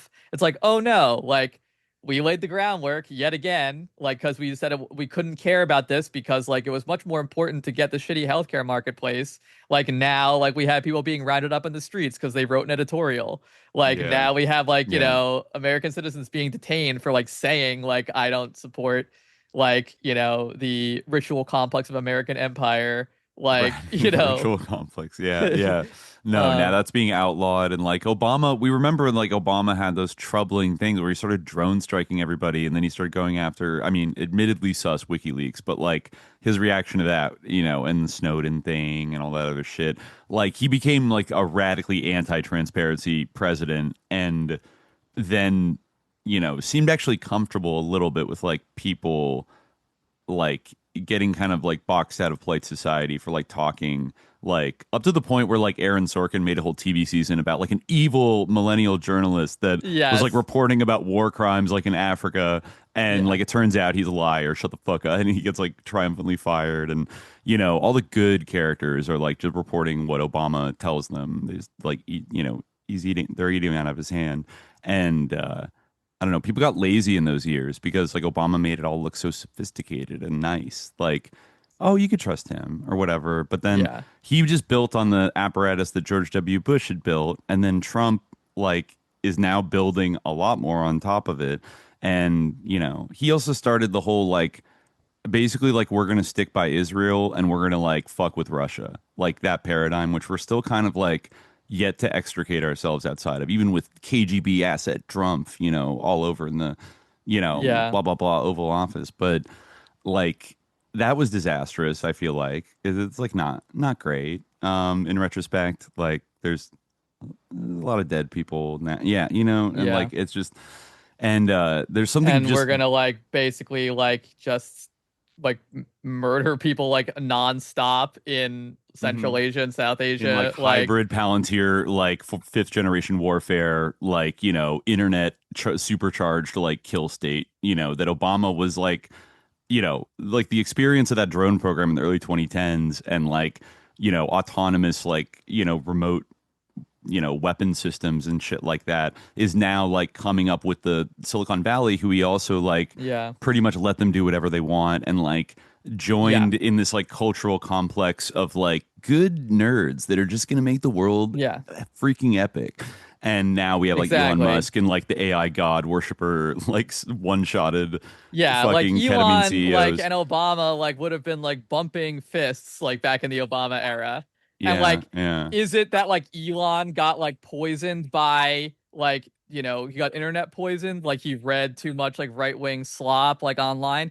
Probably kind of, but also no, probably he was always kind of like that. Yeah. And like he was always on that trajectory. I mean, like like really in Elon's case, it's generational. Like Oh, his yeah. grandfather was like searching for like, you know, the lost city of like Aryan gold. Like, you know, like sure yeah, was. it's like but he like he buys it. Yeah, like he does have that like ideology of like transnational elites, like transnational technocratic elites who know what's best for the rest of the world. Yeah. And like, you know, nothing else matters. And what's Like, Obama you know, doing? Like using sus foundations to like overthrow governments that he doesn't like, and like doing like vicious counterinsurgency programs in like the global South, like, you know, which Yeah. wasn't literally what his mom was doing, but like adjacent enough. Like the area of focus on things. It echoed downward through the generations there with Obama. And like I don't know, there's just such an emptiness at the core of him. He is the man who wasn't there.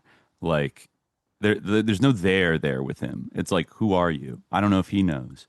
You know what I mean? I mean, and it's a perfect expat. to put a button on this, let me finish reading this because like it really like, you know, it sounds like a very sour note when you like think about this in the context of like Obama's actual presidency. So yeah, anyway, like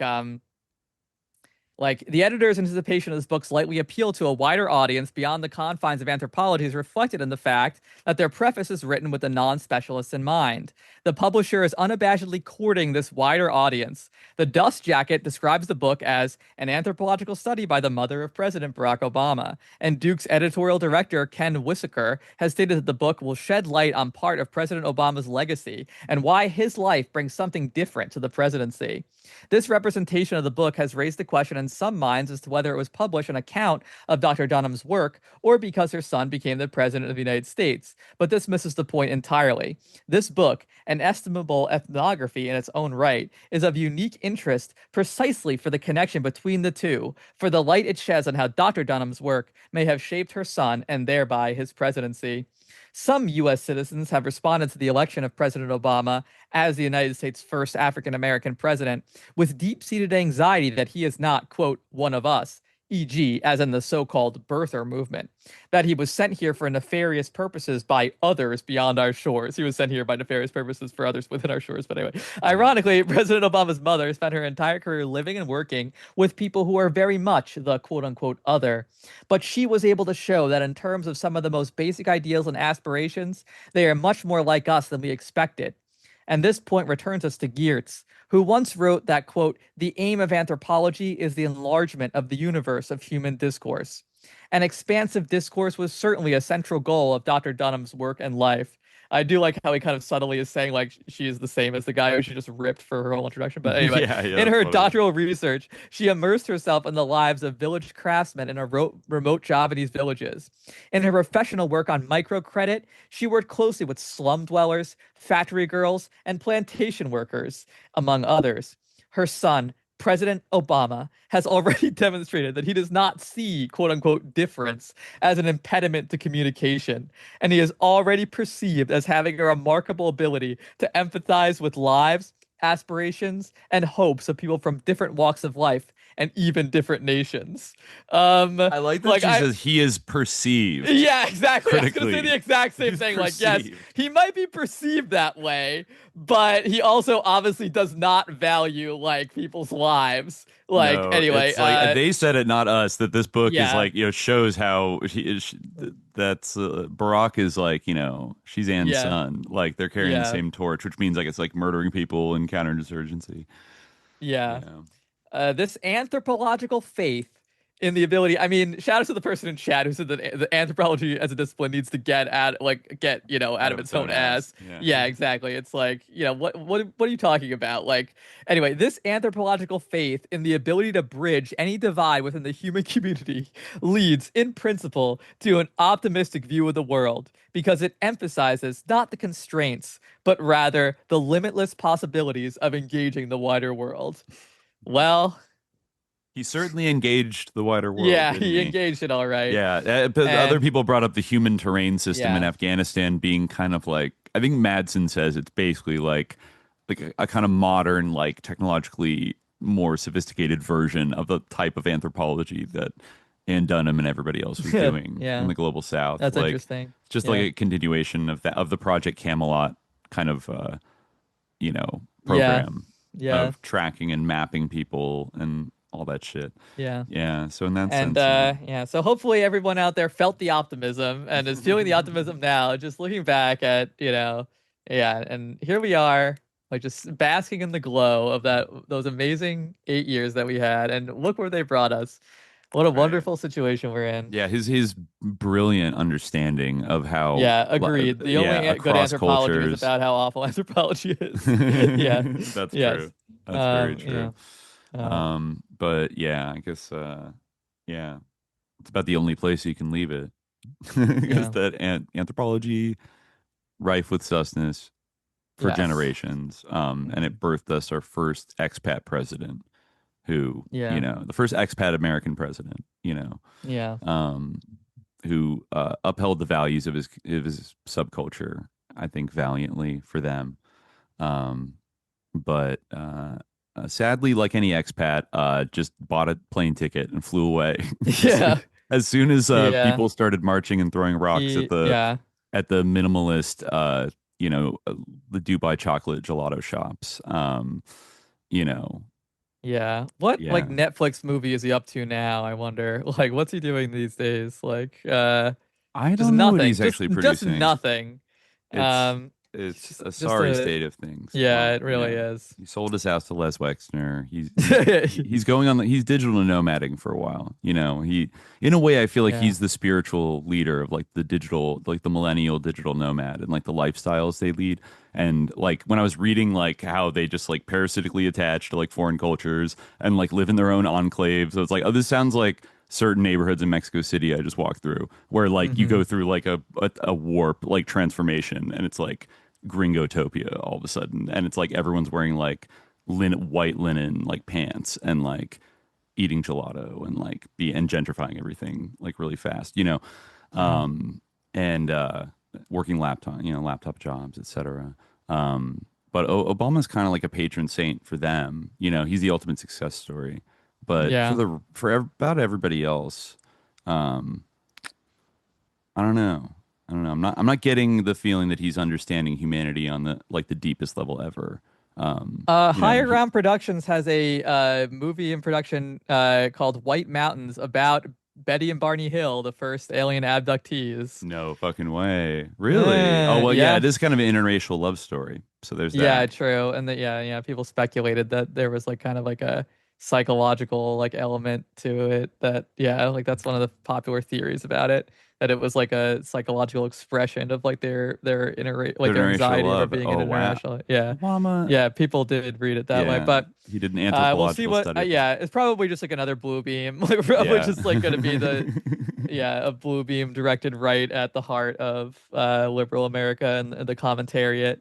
Leslie Kean will be trotted out again to talk about it and how what Obama knows and etc. She'll link up. She'll link up. Speaking of Leslie Kean, last thing I'll say, you know, he is a digital nomad. He is an expat American, but he's also, lest we forget, a direct descendant of Jonathan Singletary Dunham, a prominent early American settler who left the Plymouth colony to build the first grist mill in New Jersey. And I think through that ancestor, Barack Obama is distantly related to 6 U.S. presidents: James Madison, Harry Truman, Lyndon Johnson, Jimmy Carter, George H.W. Bush, and George W. Bush.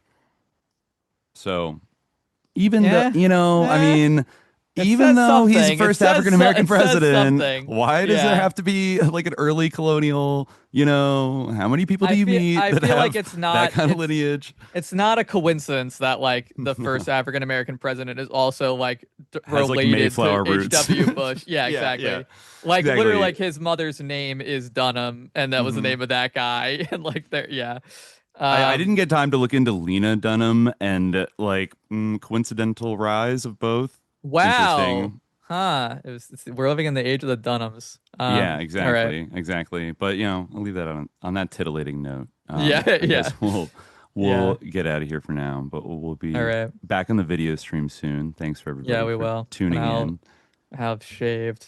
Yeah. I'll slug Farrell up, but and then not wear a tank top because I'll get yelled at by my parents. And do you own any non-tank top shirts? No, as the chat said, it's a Dimitri. Ever since Dimitri went to Berghain, he only wears tank tops, which is kind of true.